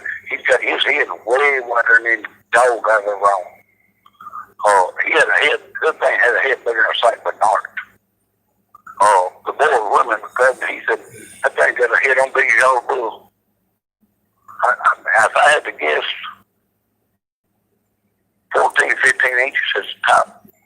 I mean, it's like it was two wolf heads and another one put on it. Like you cut another head put on each side. I mean, this thing was huge. Okay, Bobby, wait a minute. Okay. And his eyes was dark. They was black? I mean, yeah, where I see him, they didn't have no shine or nothing. It was just real dark, but I mean, it was daytime. Okay, now. He's had a barber, nothing like that they do. But his hair was about like a medium length, not as long as some collies. Kind of got an English shepherd, had hair like that. That maybe as long as you find her hair, something like that. Right. But he was big in the neck. Wow. Big, he tapered. He tapered down like to his hip, but he had big legs. Right. He was big around, but he tapered like a person would. When he was in an angle like he was bigger and higher in the front. When we see him under the trees, he was shaded up there. It was in November, and so it was a buffalo. I mean, it's a little buffalo got out. I was wandering around there when a young buffalo half grown or something, and it wouldn't. I told one guy, I said, there ain't no bear. I said, I know what a bear looks like. I said, a bear can't walk like this. I said, he can walk good as me yet. And I said, he's got a long nose, so. Yeah. I got like a Dogman, maybe not as long as some young. They had a pretty good mouthful in the nose on it. The snout, I guess you call it. Right. And now But it's the dude stood up, his ears was big as a horse's ear. okay. Now it's another question in here, and it's coming from some out the chat room. Bobby, she said that you heard of multiple murders, and I think she said that she had counted a total of 9 people that you knew of that had got killed. I think she said the 4 family members. I think was it 2 bow hunters or 3 bow hunters, and she said she just wanted to know trying to find out all the murders that happened that you know of. What I have seen and looked at and watched, it was before the family was killed. The game warden saw the 2 people killed, camping next to the river down there. He was fishing, and he saw it kill him. He, like I said, when he first saw it, he said he was foggy, and he got over close to the bank. He said he was on a small boat, and he said, I was afraid one of them big boats was going to run over me, so he said, I stayed on both the bank in the fog and left. And he saw the tent in his vehicle, and he said, I saw the thing. He thought they were a horse. He thought, because people don't go out trail riding, he thought they brought their horse with trail riders. And he said, they come out of the tent. He said, he was on that water place. He said, they come out of this young man and young woman. He said, I looked over and this thing was coming towards him on his all fours. And he said, he got about halfway to him, he raised up. And coming under, he said, I was in shock. And he said, I got to screaming and pointing at it. He said, I was screaming and hollering. He said, I got to cussing and everything trying to make him look. He said, I was pointing at the thing and hollering. He said, they just kept looking at me. He said, I don't know if they thought I was going crazy or drunk or what, but he said, I was pointing, look. And he said, this thing knocked her down and him down, but he said he tore them into ribbons. And he went into shock. And I forgot how far he said he woke up. He drifted. He just went into shock. When he woke come to himself, he was down the river, running to the bank. And he said he done yearned on himself. He was in such shock. And that happened in 79. That was the 2 when the family was murdered. And the first bowhunter was one by himself. That's the one Joe Cook said that was bull. That what he could find out is what he's in it. Bull said he died cardiac arrest. But they said he wasn't eating on. That combo was still left. He was eating on and said the man had done the olive or whatever was done the chicken of. So whatever done here, eat on him was the same kind of animal eat on the family by the teeth and all. And David Cook was talking about said he heard it, cardiac arrest, but his wife don't think it's either one. But she said she kind of got upset because what people were saying, like cardiac arrest and talk about the one combo, talk about the creature. She thought he was accidentally killed, maybe by a bow hunter. I know, babe. Trying to cover it up. We're trying to cover that up. And because the way they thought it was a closed casket, and they said that her daughter went to the place where they done the autopsy, or whatever you call it. And so they told everyone, and he told them to let it go. And that Cook one done said, and he asked, and so I think Cook Bowen said like the man done the taking it, autopsy on told him to let it go. And that's all he could tell them. Okay, now. Then it was 2 bow hunters. Now, I don't think I've ever heard Jimmy Cook talk about it. I don't think. The guy there, I heard Cook talk about it, and I heard this one day talk about it. They were 2 bow hunters. They went up on the camp. The camp was ripped all to pieces. The tent, everything broke there. They found one of the bow broke all to pieces. One of the hunters was in the truck at the seat, at the steering wheel. And they said he was broken all to pieces. The other one, they said they found where he was dragging and they followed it. And they said they followed it 1.5 miles before they found him. So you could see where they drug him in the leaves and all, they followed it. I don't think he was. Whoever was, you found him. And so when they found him, his shirt was way up in a tree, 4 feet off the ground. And said he was eating on. They said he was eating on the several of whatever killed that. Eat on that family. So it was several more than one he killed. And if that's right, that's 9 people. Okay, now another question. Bobby want to know who was in charge of the family investigation? Was it the Tennessee State Police? No, it was the Kentucky one that done it. But now they called in somebody. I don't know if it was the FBI, TPI, I don't know what it was. Would come in. When they come in and took it over, everybody that ran between lakes left. Worked there. They didn't have no more to do it. I don't know where they come from. I don't remember where I heard that. But the ones that come in to do, the autopsies and doing the scene, crime scene, it didn't have a thing to do with none of the people ran between lakes. I think some of the law was involved. Okay. With it. The police from Grand Rivers, but it was some other people come in there, and they was one day checking the bodies and taking the whip, and they set a fire. And said the guy was taking that, said he shook his head and said no. He said that the claw mark was too wide to be any better he knowed of around this part. And the teeth marks was too wide apart from one jaw to the other one. Mm-hmm. And but he said it was nothing that he'd ever seen before. Now, I don't remember who it was. I want to say it was Kumbo. So somebody told him there was a little bitty clip come out of the paper once. He had a very small clip. Said it didn't say family, it didn't say how many. It said the people had died from a unidentifiable wild animal.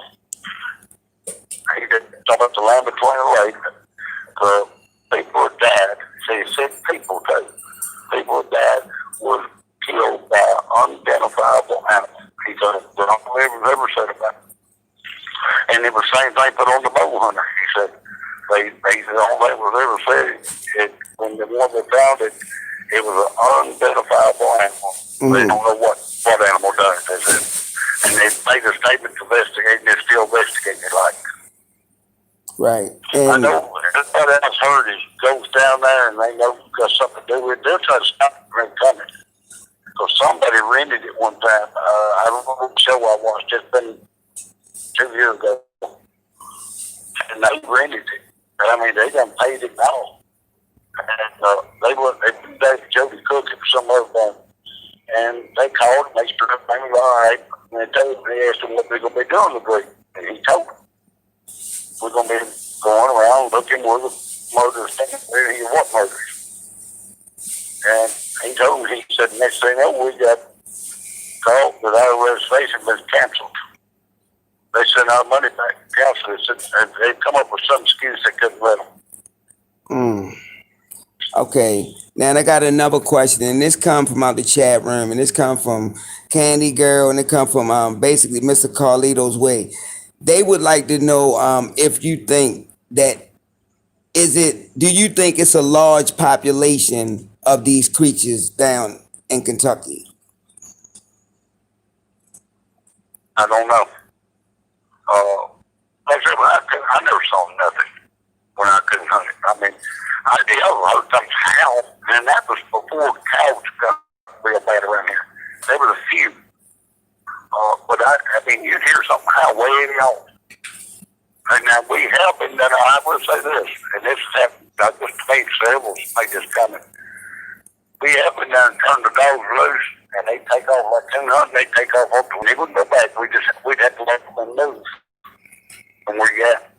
They would not go by our hunts. I don't know what they got into. I mean, we're the same spot. If there was somebody sending their dogs, they'd leave just like they go to run and take it on.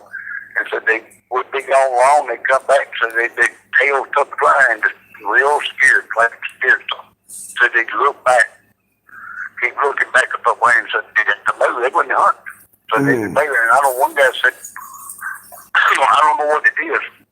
They filmed up there. I said, he said, I ain't heard nothing.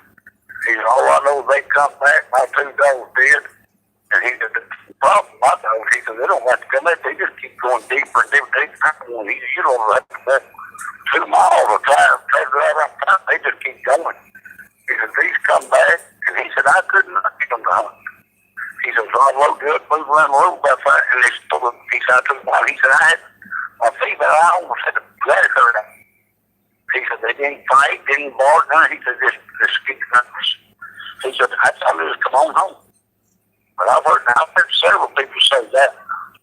And that's most of it on the Tennessee side. From what I hear, I'm watching most of them, talking to some of them, the Dogman more that's on Kentucky side than it is Tennessee. He's talking Tennessee, but more than Kentucky. And they claim on this side it's more than Bigfoot people see more of. You don't see it. That more things you hear related to Bigfoot, they claim. And it is to Dogman. And Bigfoot was talking about that somehow. Said he knows this side, it seems like you hear more of the Bigfoot things going on. He's on the Kentucky side, but he said there's both on each side, but one side is the other. Like the Dogman, he said, seems like you hear more on this side, the north side, like of LBL. Okay. He said on the Kentucky side, on the Tennessee side, he said that way. He said it seems like it's more. You hear more Bigfoot people, Spartans, and you do Dogman. Right. You know why? I mean, I didn't know there was that much going on in Tennessee, but I got to really look at it like Big Show. And so, I mean, I've heard several hits from Tennessee, and I was several on the computer sightings of them. And some of them ain't too far from here. I mean, not that far. Several up towards East Tennessee, but there's a woman. Right. And she went back, I'm going to take that right. Celia. She was on Victor. And I think that works good. Anything. Okay, B, I'm going to ask him. She's seen all kind of, I mean, where she goes from house to house. I don't know what she does, the way she told me. Maybe it was the insurance or she's something to do with that. And she's got all kind of stories that people saw. And right here in this county I live in, so a man and his wife was out and he was scouting looking for deer to fly in the road. And they saw something. And so they got to no way, and so he turned around, went back, and he pulled over on the main highway, pulled over and said, she got out. And she said, we kept running. He kept saying, what is that? They kept running, said it was humongous, what it down like. And so he told her, said, that's a Bigfoot. She said, no, it ain't got a long nose on it. But he said, it's got a long nose on it. And they kept the stag, and finally he got to blowing the horn. And she said, this thing got up and went off on his feet. 8 feet. She said, this as fast as I've ever seen anything all the way to the ditch line, jumped off in that ditch line where you couldn't see it. I'm asking, B. And she said that didn't have no tail, that didn't it? She told me, it didn't have no tail. But she said, I was looking with a pair of binoculars because there's a scout deer and he got up in the truck. She said, I told him, no, it ain't here because it's got a snout on a long snout. He still says today when he told her, I bet it's Bigfoot. She said, no, it ain't. It's something else. But he said, she did say it don't have a tail, but it run pretty good distance over to that creek and jumped up there. She said he looked up over the bank at him. So down in 511, she told that about some ponies being killed. One of her dogs, she got like Rake, Damascus, or whatever, a big dog. And something ripped the chest out of one of them, killed him. And she said she had a fence around her yard, way up, a tall fence to keep them from getting out. And she said whatever it was had to come over that fence to get to them like that. And she said they checked the fence had that door down a knife down and done like something trying to pick it up a bear, but then he had to climb it. A cougar and they would have to climb it. Nothing is showing whether anything was climbed up that chain link fence. Right. But she said, whatever, it had a big place ripped out of his chest. She said, it wasn't the dogs either. No. So she said, because I've had them for a long time, they don't even fight each other. Right. But she said she had things that happen, not Okay. And her horse, and she come from Florida in here, and where she worked, her family used to get up cattle and stuff like that down there. When they sold that out, she brought the I got you, horses back. B. She didn't want them to be just give away or go to slaughter, and she kept them all to the dad. And she said some would get in them horses and like climb up sometimes. Every so often, because she said them horses going, you'd hear them running all over the place all night carrying on. Right. And she said you cannot get up in the barn. She said I cannot get them to go out there carry the barn down. She said you try to get in the barn, you shut the door. She said I was going to do it when I go for hats. And she said I thought they was going to kill herself. I just let them out. Right. Got another question coming out the chat, and it's coming from B Mars. She want to know, do you think gugwees are in the LBL? If you ever heard of a gugwee? A what now? It's called the gugwee. It's a Bigfoot type creature, but it have claws and it have a snout.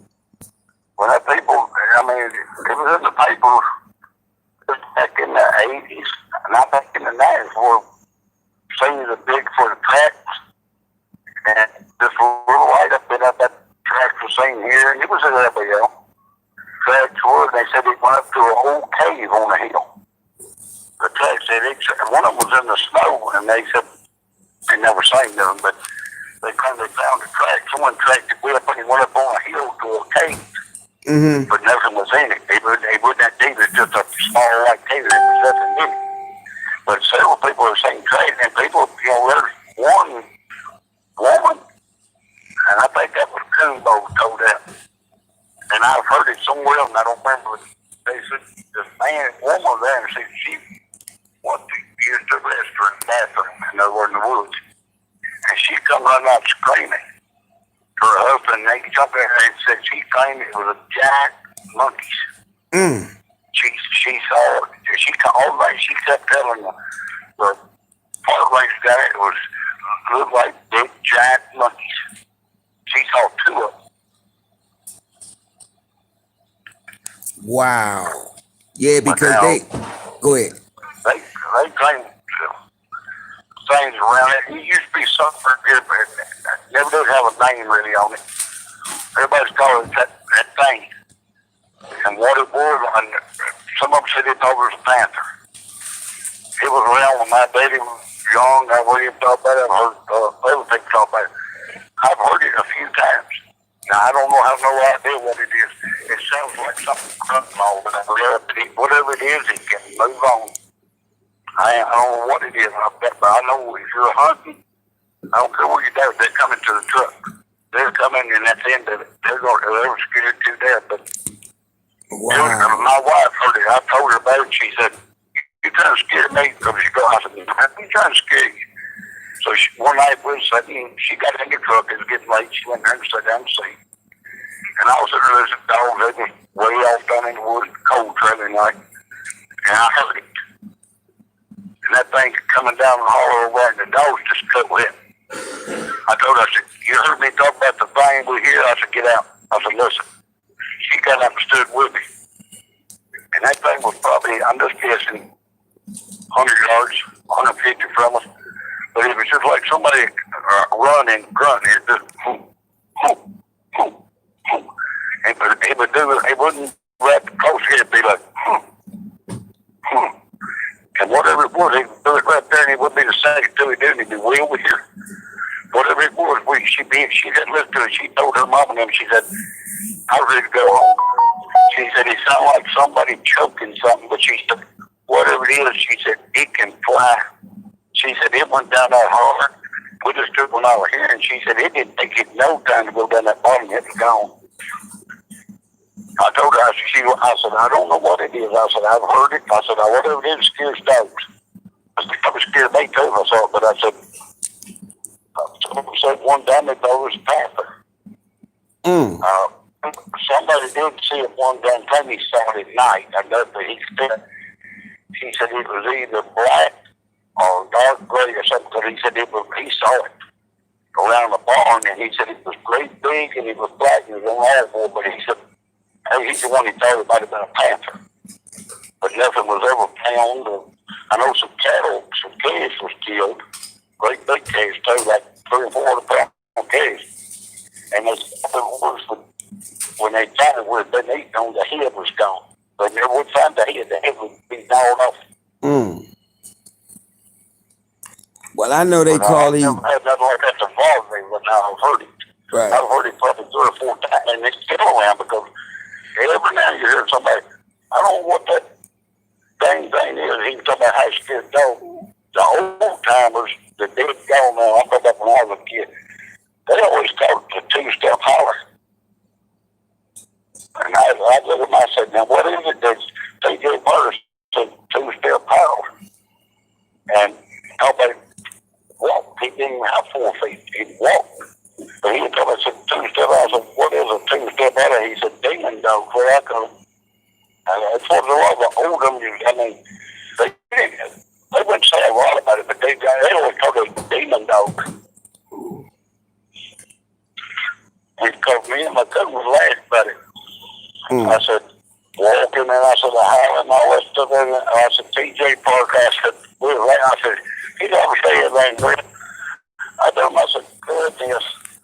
And, but we've heard it. I've heard it. He's heard it. I've heard it. But it's never bothered us. Never got that close to it. But I mean, I know people used to walk before they had people around. My day was born in depression and all them days. He was back in them days too. Yeah, and I've heard people say they'd be walking home, him and his wife, like from church or from a neighbor or something, and something would follow them. Said you could hear it following you. Yeah. And my uncle had something to grab with one time, and I know the man didn't lie about it. That's one way I say he did not lie about it. But it broke him from drinking. And he was on a horse, and he was a pretty heavy drinker. And he would go down to the bar, a small town we live in. He'd go out to the bar.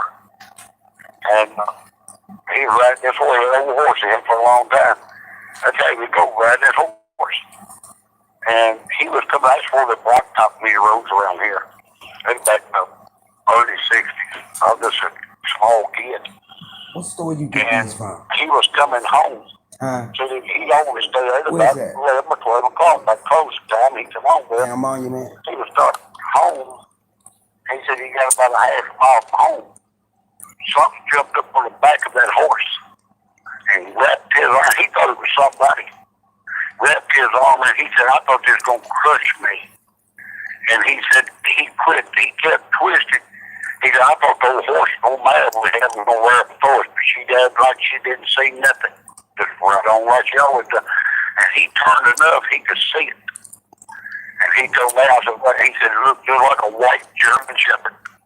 He swore, I mean, he died not long, but he swore it on my grave. He said, I swear that on my grave. And my Alice, that was mine. And she said, whatever it was, she said, he didn't bother him. She said, no, he wasn't drunk. He said, he'd been drinking, but he wasn't drunk. But she said, he always put that horse up, wiped her down and all that. He said, he tied him out here to the porch, come in the house. And she said, he was sweating like I've never seen him sweat. She said, he wouldn't go out the rest of the night, but she said, I had to go out there. He said, no, I'll leave the horse in the morning. Be fine. And, but I made him tell it. I had some boys sitting there. I told him I should tell him, but he said, I thought he was going to crush me. He was short, but he was broad and some kind of. He worked outside all the time, carpenter and stuff. He was down with little. He was broad, no little guy. And he said, I thought it was going to crush my chest. He said, I've never had done to squeeze me. He said, I couldn't move. He said, I dipped my head till I got around where I could see it look of it. He said, it looked just like a white German Shepherd in the face, the ear, and all of that. And he said, when he got to his driveway, the horse just kept going. She said she went right up the driveway like nothing going on. He said, he let it go. And he turned around and said he saw it. It was going down in the ground like a light going down in the ground. Wow. And I know he quit drinking. she said that something got broken in. She laughed. She tell me, she said, it might have been the devil, but she said something broke it. And he always drank. And he never did drink like that. Never went out at night no more. But he told her, he said it was like a light, and a white light was going down in the ground. And I mean, you talked to him like 50 years later. He was 90 when he died, just here 2 years ago, 2 years ago.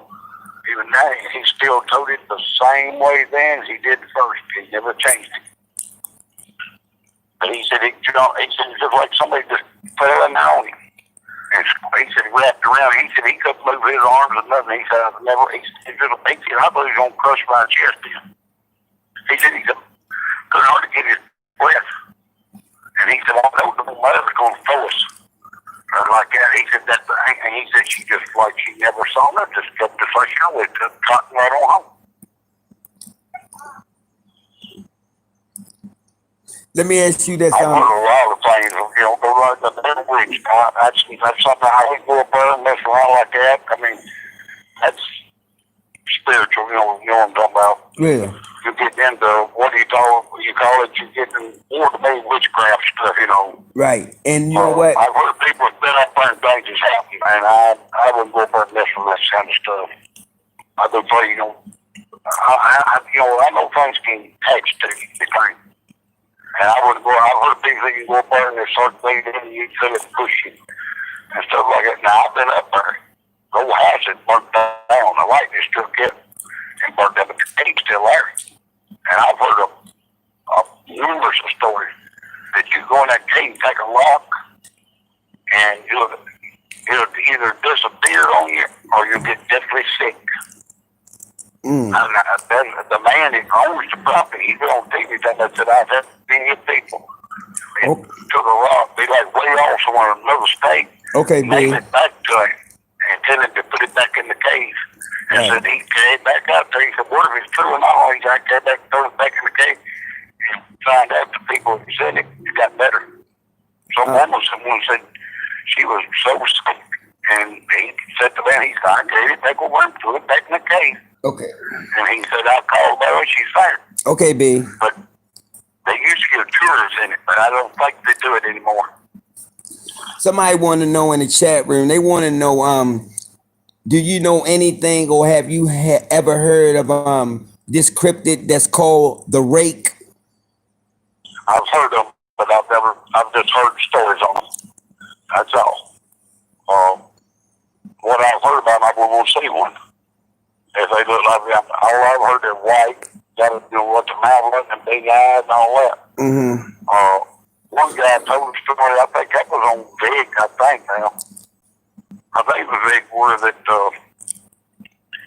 was on some hunting company, they put a fence around it or something to keep, they know these things are there. This boy, he's seen these these Dogman. And they put a big fence, this guy was about, what you thought it was Rake, put a big high fence around it to keep that off the hunt, and he was hunting on it one night. This boy was he there? He said he was sitting there, and he said, I seen, and he told me, well, he done that, he said, I put my scope on it. And he said, it was two of them, standing there through the woods. And he said, he come out, he said, they were staring across the field. And he said, I walked out, my blind, he had a blind up off the ground. I walked out, he said, they turned and looked at me, turned right back looking at him, and he said, I looked at him, he saw what they call a rake. It's what he was told it was. He said, this thing was slender, tall, white, and just like you could see through him there. He had a long white mouth and big eyes. He said, I don't know what it was. But he said, it was tall, he said, I got on a four-wheeler. And he said, I left from there. And he said, when I got almost out, I met the guy on the fire. He was coming to check on me because it was starting to get dark and late. He's always in at that time, but he said, it was the next day they went up there and said there was blood everywhere on that ground, but there where they was at. And the guy finally sold the property and left it. He just sold it. He quit living down there, and I think some people rented the house, and they was complaining. And they left, and he gave them the money back on rent. and they left, but he sold he sold the property and everything. He did, but he said when he put the fence in, he hired some Mexican people to put it up, and they saw it, and he said they quit working. They weren't working when they called it something. They had a name for it, in Mexican. They called whatever it was. It was a dog, and they called it what it was. They wouldn't have no part of working anymore. And I think he said it was like 8 or 9 of them. Every one of them quit because they saw it. And they told me what they call it in their language. And he said they never went back to work. And he got somebody else to finish the big fence up and all. And this guy was hunting on it, I think, a year or so later. And he saw them. Oh man, he put his scope on it because he said it was starting to get dusty dark. And it was 2 of them sitting down there. Before going down the step, he said they turned and looked at me. He said, turn back, what's going on? He said, I put my scope up, looked away. He said, there that thing was. He said he was spindly looking. He said legs, little bitty spindly looking legs, arms, long arms. He said he was horrible looking. His mouth, he said his mouth went all the way around, nearly around his head. And he said, big wide, black eyes, but he said it looked like you could see through him, he was so white. And he got out of there. And they went back there and said, I don't know what happened. I don't think things got in a fight with each other. And he said, I found after it that they think Dogman don't like them. Yeah. He said, that's what I heard down there. And he said, but there was blood everywhere. He said, I didn't see no Dogman, didn't see them. Right. But he said, the guy that owned the property, rented the house up down there, and said people right off the bat were complaining about this and that, and he gave them the money back. And I think that guy that owned it kind of run in with some of that stuff, and he sold it and left out. He sold the property. And you Said, that boy said, I haven't been back on it. I haven't been hunting down there. I ain't been hunting no more like that. Yeah. He said, and you know what? I think he was on drugs before I heard him now. Now, I have talked to an eyewitness that's saying one too, and yeah, it is white in color, like translucent. And the man said that it had them big black eyes, it had a slit forward nose, didn't have no ears, and it had a long mouth that went from one side to the other. And he said that his arms basically said the hands turned straight into claws. He said, but it had like bug type legs. So I don't know if they come in different types, but he said this one was just tall and it was real lanky. That's what he said. This was tall and skinny like Linky. He was talking about. He said he was feeling looking. He said, and they gave me. He said, no, he was bony like. He was tall and lanky, bony like. He said he wasn't big, broad, and all that. Yeah, and they say Dogman don't like them because they have been That's known. what he found out when he got done the research on it and stuff. He found out that Dogman don't like them. They said. Right. Have you? Now, Vic's got one on there, boy. It's probably the best thing I ever listened to the interview. He was in Bristol, Tennessee, and I can't remember what episode it was. I know if you go to Vic's and look up on his best episodes, I've got how many it's in him. That's where I heard it. And this guy right here, it ruined his life. His girlfriend lived over in Virginia, right over the line of Tennessee. He lived in Bristol, and he just got him a car, his own car. And he went over to show her a car, and he dropped his mom off at her sister's. He went over to Virginia and had supper with her, the parents, show him their car and all that. He's all so proud of that car. And he was talking about how he wanted one of them like that all the time. He finally dated and he got him one.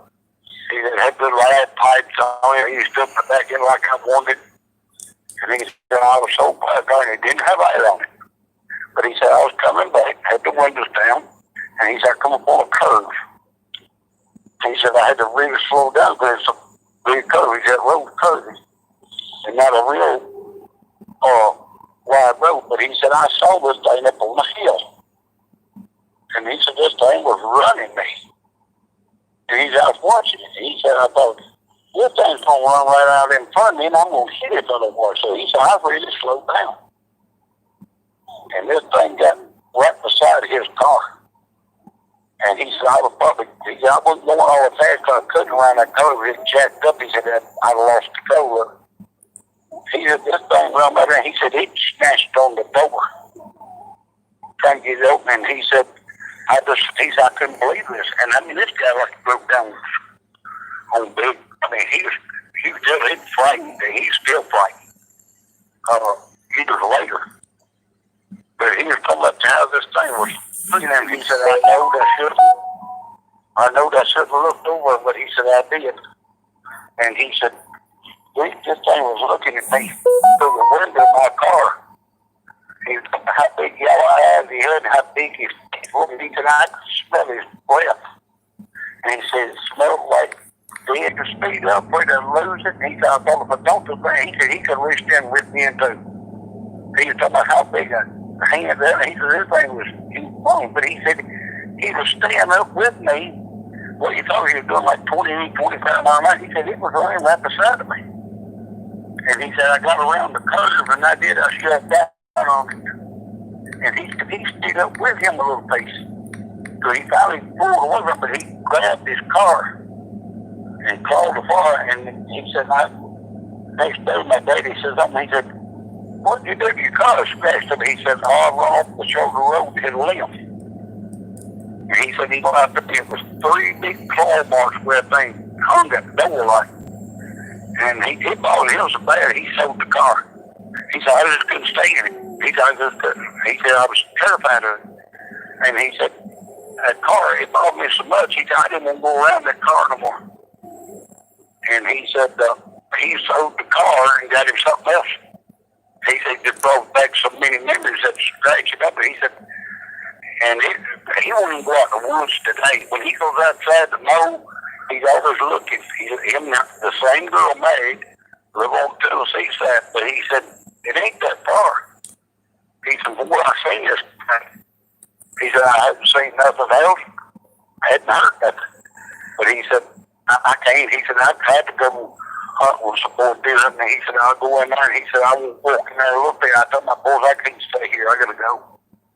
And this terrified him that he said, I like going outside. He said, only I go outside like on the yard again. There's a bunch of people. He said, boy, me going outside on porch. I ain't going out on porch by myself. He said, I'm just scared he could be there. Because he said, I just don't. He couldn't believe what happened. And I mean, this man, listen to him, he tells, well, he tells it, this man still, he's breaking his nerves up. He said he changed his life. That, like he said, I've never had them to bother me like this. But he said, I just can't believe there's something like that's out there. But he said, it is. He said, I saw it. And he said, I know what I saw. But he said, he said, I know I shouldn't have done it, but I did look. He said, I know the sound and everything. He said, I know it. He said, you could hear its claws tapping the road on his feet, like a dog running. And he said, I looked over and this thing was looking in the glass. I mean, he said, I've never in my life seen nothing like it. He said, these big old yellow, but he said they had big teeth. He said, they were nasty yellow looking teeth. He said, I could smell the breath on this thing. And he said, it smelled like spoiled rotten meat. And he said, I was terrified. And he said, I know if I'd speed up, I was going to lose control on that car and fall off the ditch, and I would be. And he said, finally, I got around that curve and where I could drop it. And he said, I had to give up speed pretty good to get him all the way from it.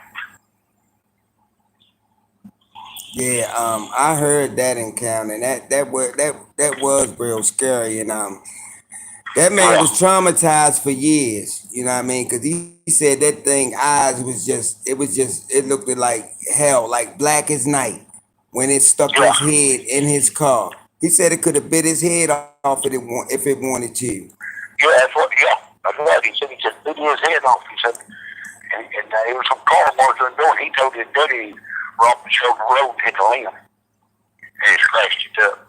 But he said, I didn't tell him what it really was. And he said, I couldn't handle the car. He said, what he done? He said, I just couldn't get did all the man one dude, he said, I sold the car. I sold the car and got some other car.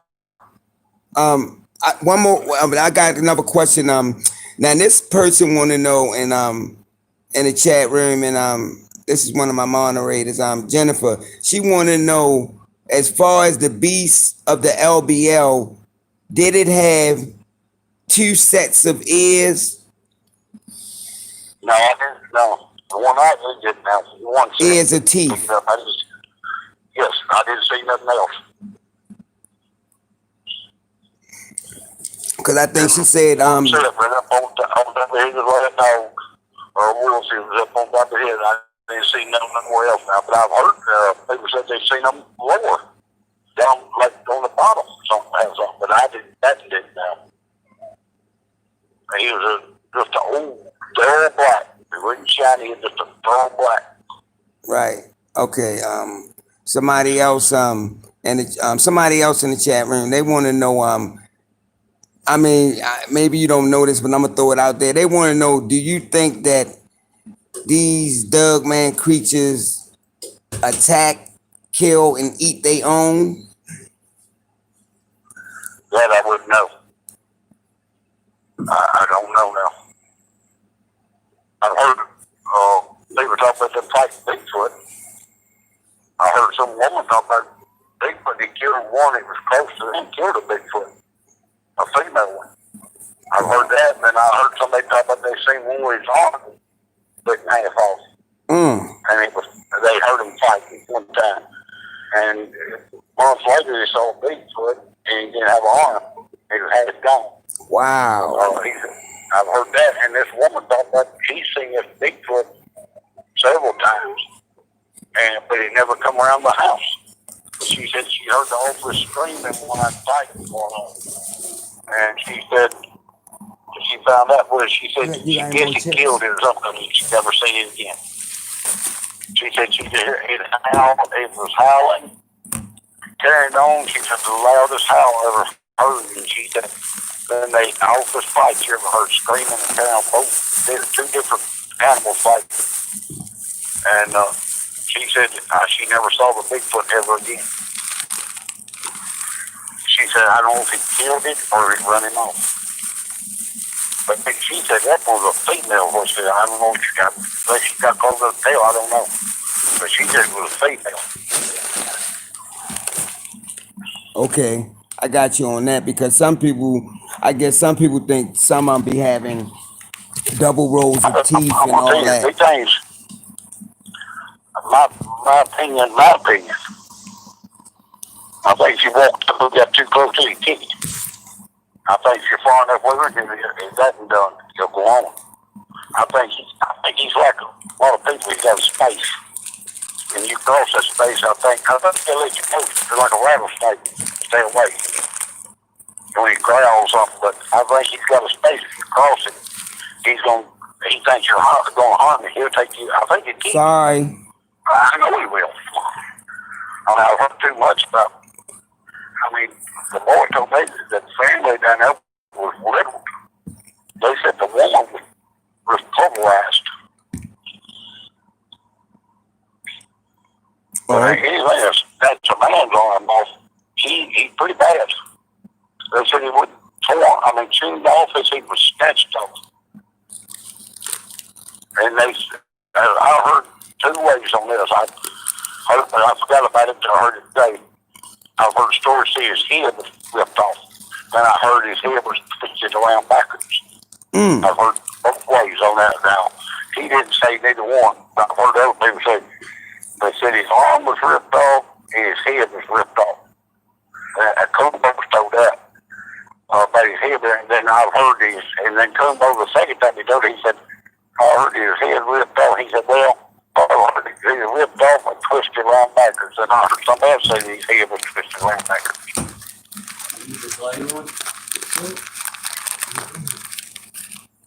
But I'll look at that website again, that people in cars, they're very good.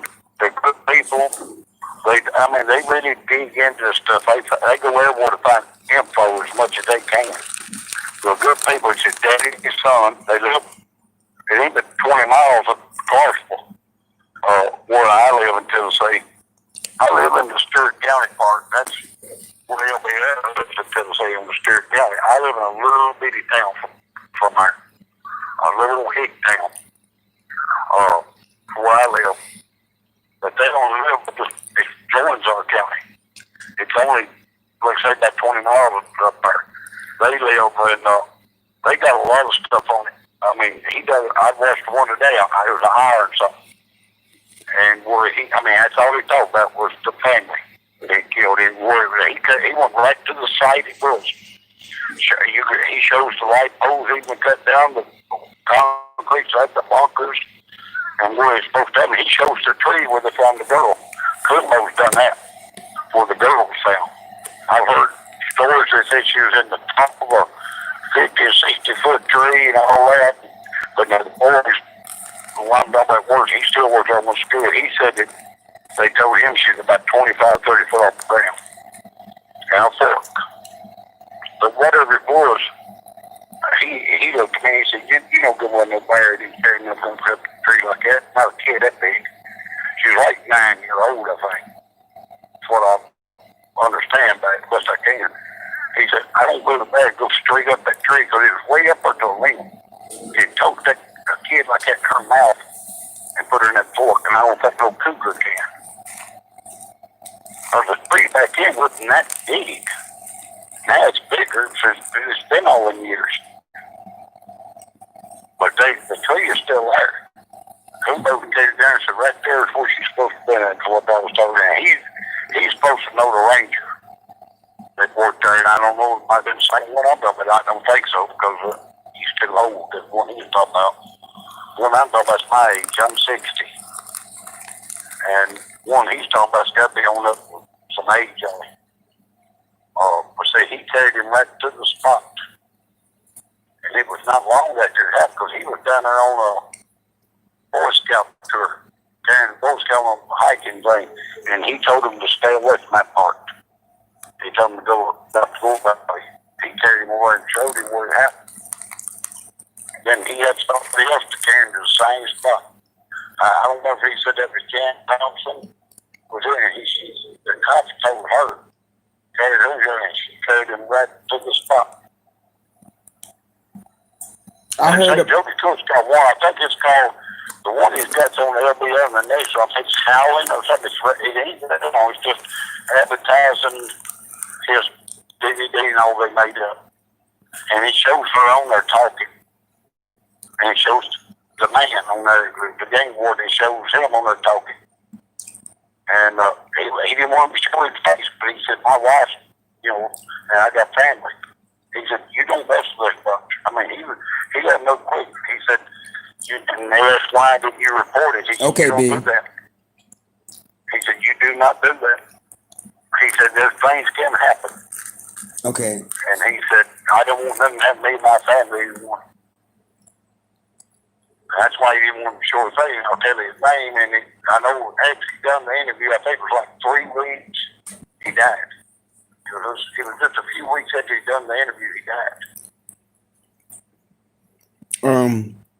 They want to Jan Thompson said she's passed away in the last 2 years. She still lives in Grand Rivers.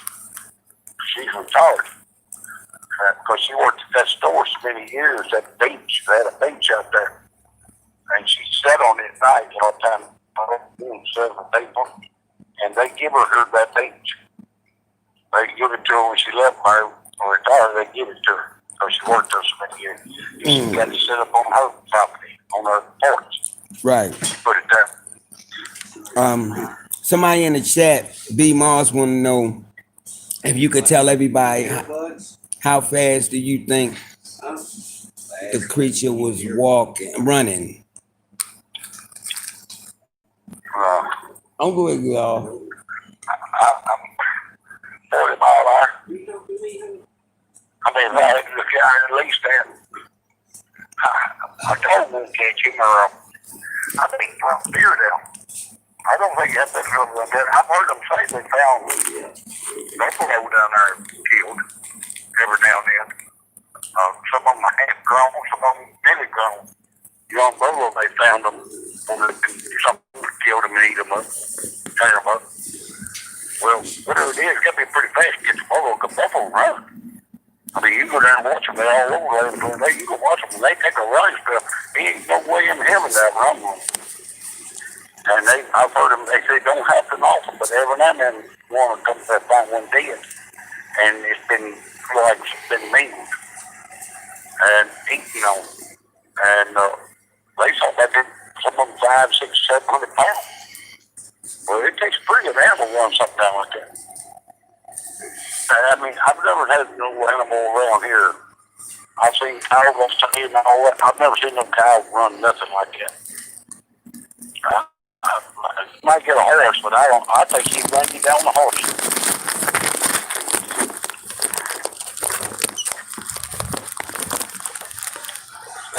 So I've never seen nothing move on the wheel. I've never seen nothing move that quick. I mean, it was just a few seconds, he's gone. And it was probably 2 minutes. That thing already, it make you shiver. I mean, you could feel it.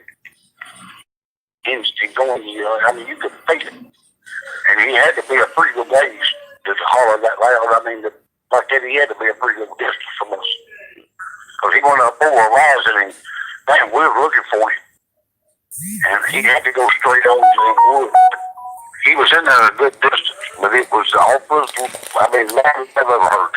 I've never heard a cow or a dog do that. Right. What I'm going to say? Oh yeah. One thing I want to say. J Fox, man. I enjoyed you coming on. I know you still got a lot of stuff that you could tell and a lot of stuff you could talk about. So I would. Yeah, this is the first time I've ever done anything like this, Marvin. Talk on something like that.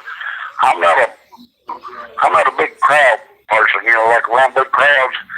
I don't like to get around there. I mean, I used to play sports all my life, football, basketball, man. Didn't pay no attention.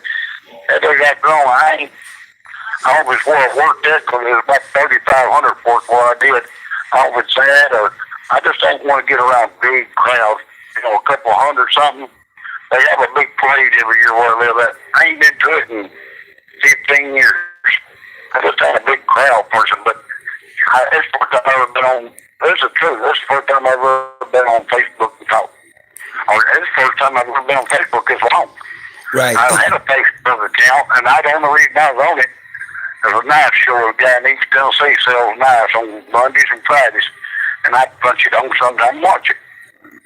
And that's the only way I could get on it, Facebook. Well, my daughter said that I didn't even know what to have to get on it today. Right. I told my wife, I said, you're going to have to help me with this thing, because I ain't much on the computer. I never mess with them much. I know how to get on, look up certain things, like on YouTube. I look up bluegrass music, country music, and I watch a lot of cattle sale and hog sale, stuff like that. But as far as and I watch a lot of it, like your show, I watch every one of them. On YouTube, I watched the one you had the other night, or last night, wasn't it? Yeah, Monday night, wasn't it? Yeah. I watched that one. I pulled up Dark Waters, watched some of him, and stuff like that. But I don't know why we had to set me a whole my camera up, because this is a new computer. My other one come out a couple of weeks ago. She got me this one, and I guess I had to change. Put it was in my old name. What I went by, and I changed it.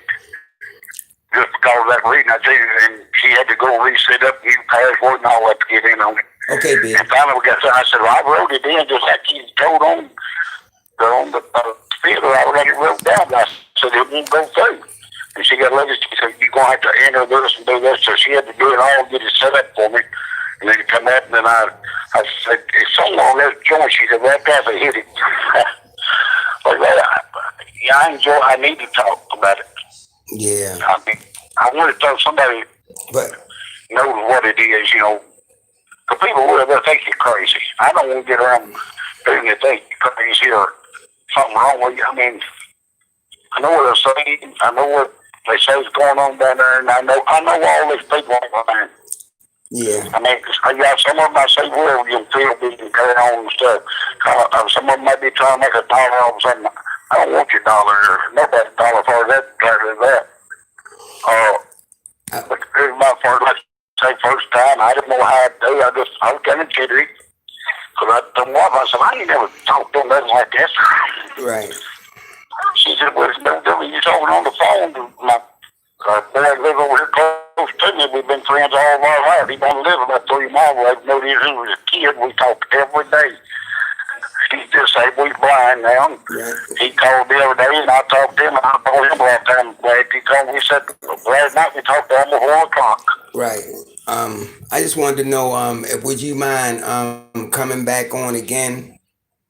Yes, sir, I would. I'd love to Okay. come back on. Cause what I was gonna do is I'm gonna go ahead and, like I said, man, I thank you, J Fox, for coming on and sharing No your trouble. encounters and experiences with everybody in the chat room.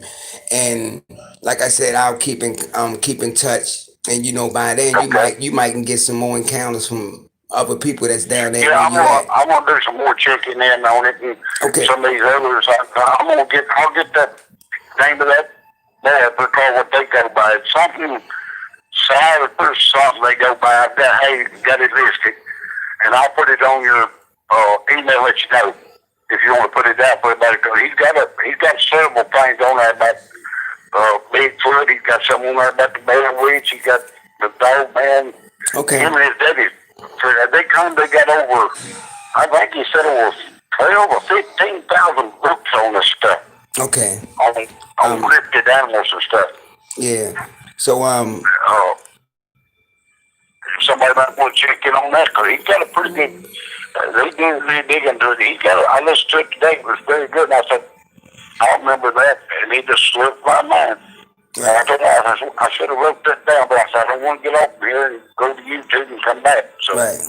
So I just stayed where it's at, waiting for you. Right. So man, B just told me to tell you that we're gonna give you a call tomorrow or Okay. Friday, and we wanted to talk to you about some things. But again, I want to thank you for coming on and sharing your encounters and your experiences with not just me but everybody on the chat. Well, tell everybody that's a man. Thank you. All right. You too. All right. All right, Jim. Talk to you later, sir. All right. Bye bye. Bye bye. All right. That was a good one, y'all. He agreed to come back. He said he gonna have some more encounters from people and stuff like that. He still had a lot of stuff to talk about, but like I said, this thing it kept cutting off and starting over again, cutting off, starting over again, and I truly apologize, But other than that, it was a good show. I mean, I loved it. B, call my phone, the other one.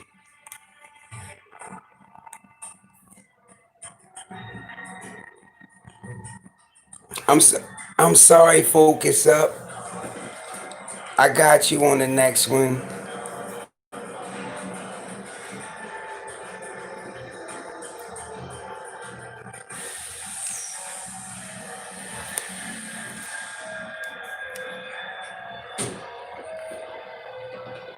Yeah. Yeah. That was that. Yeah, I was just letting everybody know that it was what you say? Yeah, that was a good one. That was a good one, baby. They said, yeah, we enjoyed it. Yeah, he had a whole lot more left in him, I can tell. I mean, he can go forever. He's just a natural born storyteller. See, right. Go ahead. We're going to have to get him on a weekend so we can start early and let him just go. Yeah, that would be great. And also, we probably need to, since the reception's kind of bad, try to use Google Hangouts or something like that next time, something where we can get better sound quality. But other than that, and plus you won't have to worry about it buffering and keep cutting out. Right. So, but we'll figure that out between now and then. Right. But yeah, and it was really good.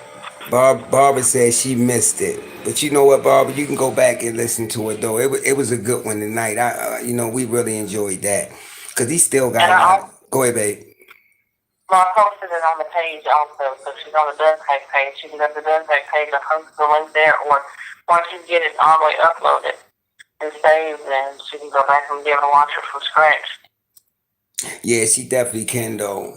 Because oh wow, man, I still can't get over. He said a lot of things, especially certain things that happened in the LBL with the murders. We was told other things.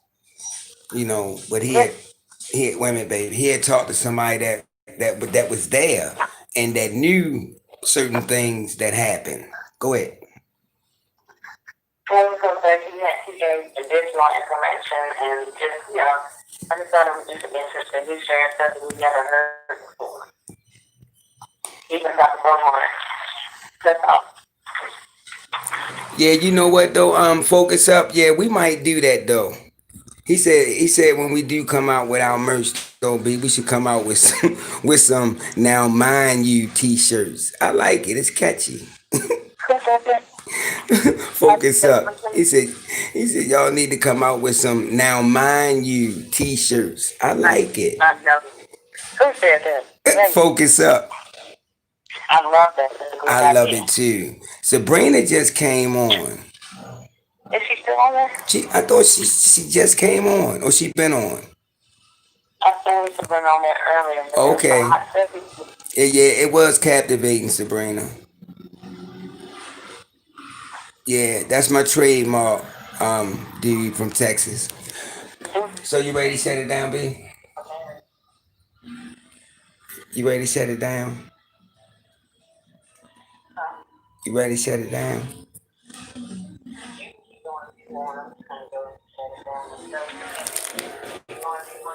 Oh no, I don't want to. I mean, when I say that's what I was gonna call you about Marvin Allen merch from Teespring. All right, Candy Girl, can you call when you gonna call? She said she wanted to call.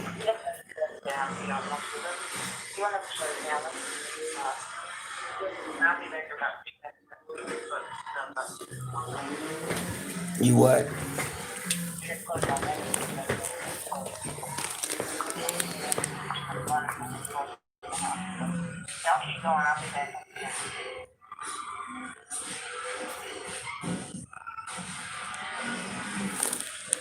Um,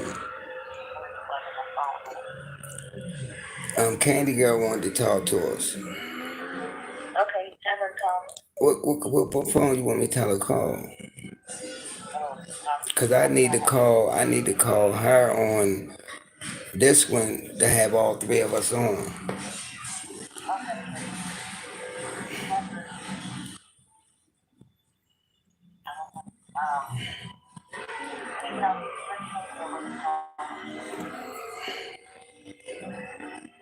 She wanted to talk to us.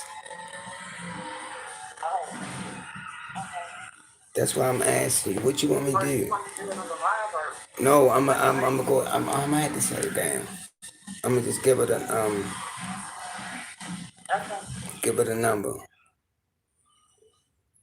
So I'm gonna give her the number. I call her. No, she'll call me. Then I just call you. Um, Candy. It's 443-922-8975. Let me know if you got it.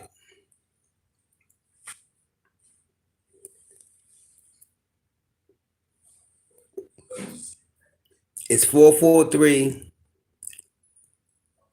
443-922-8975.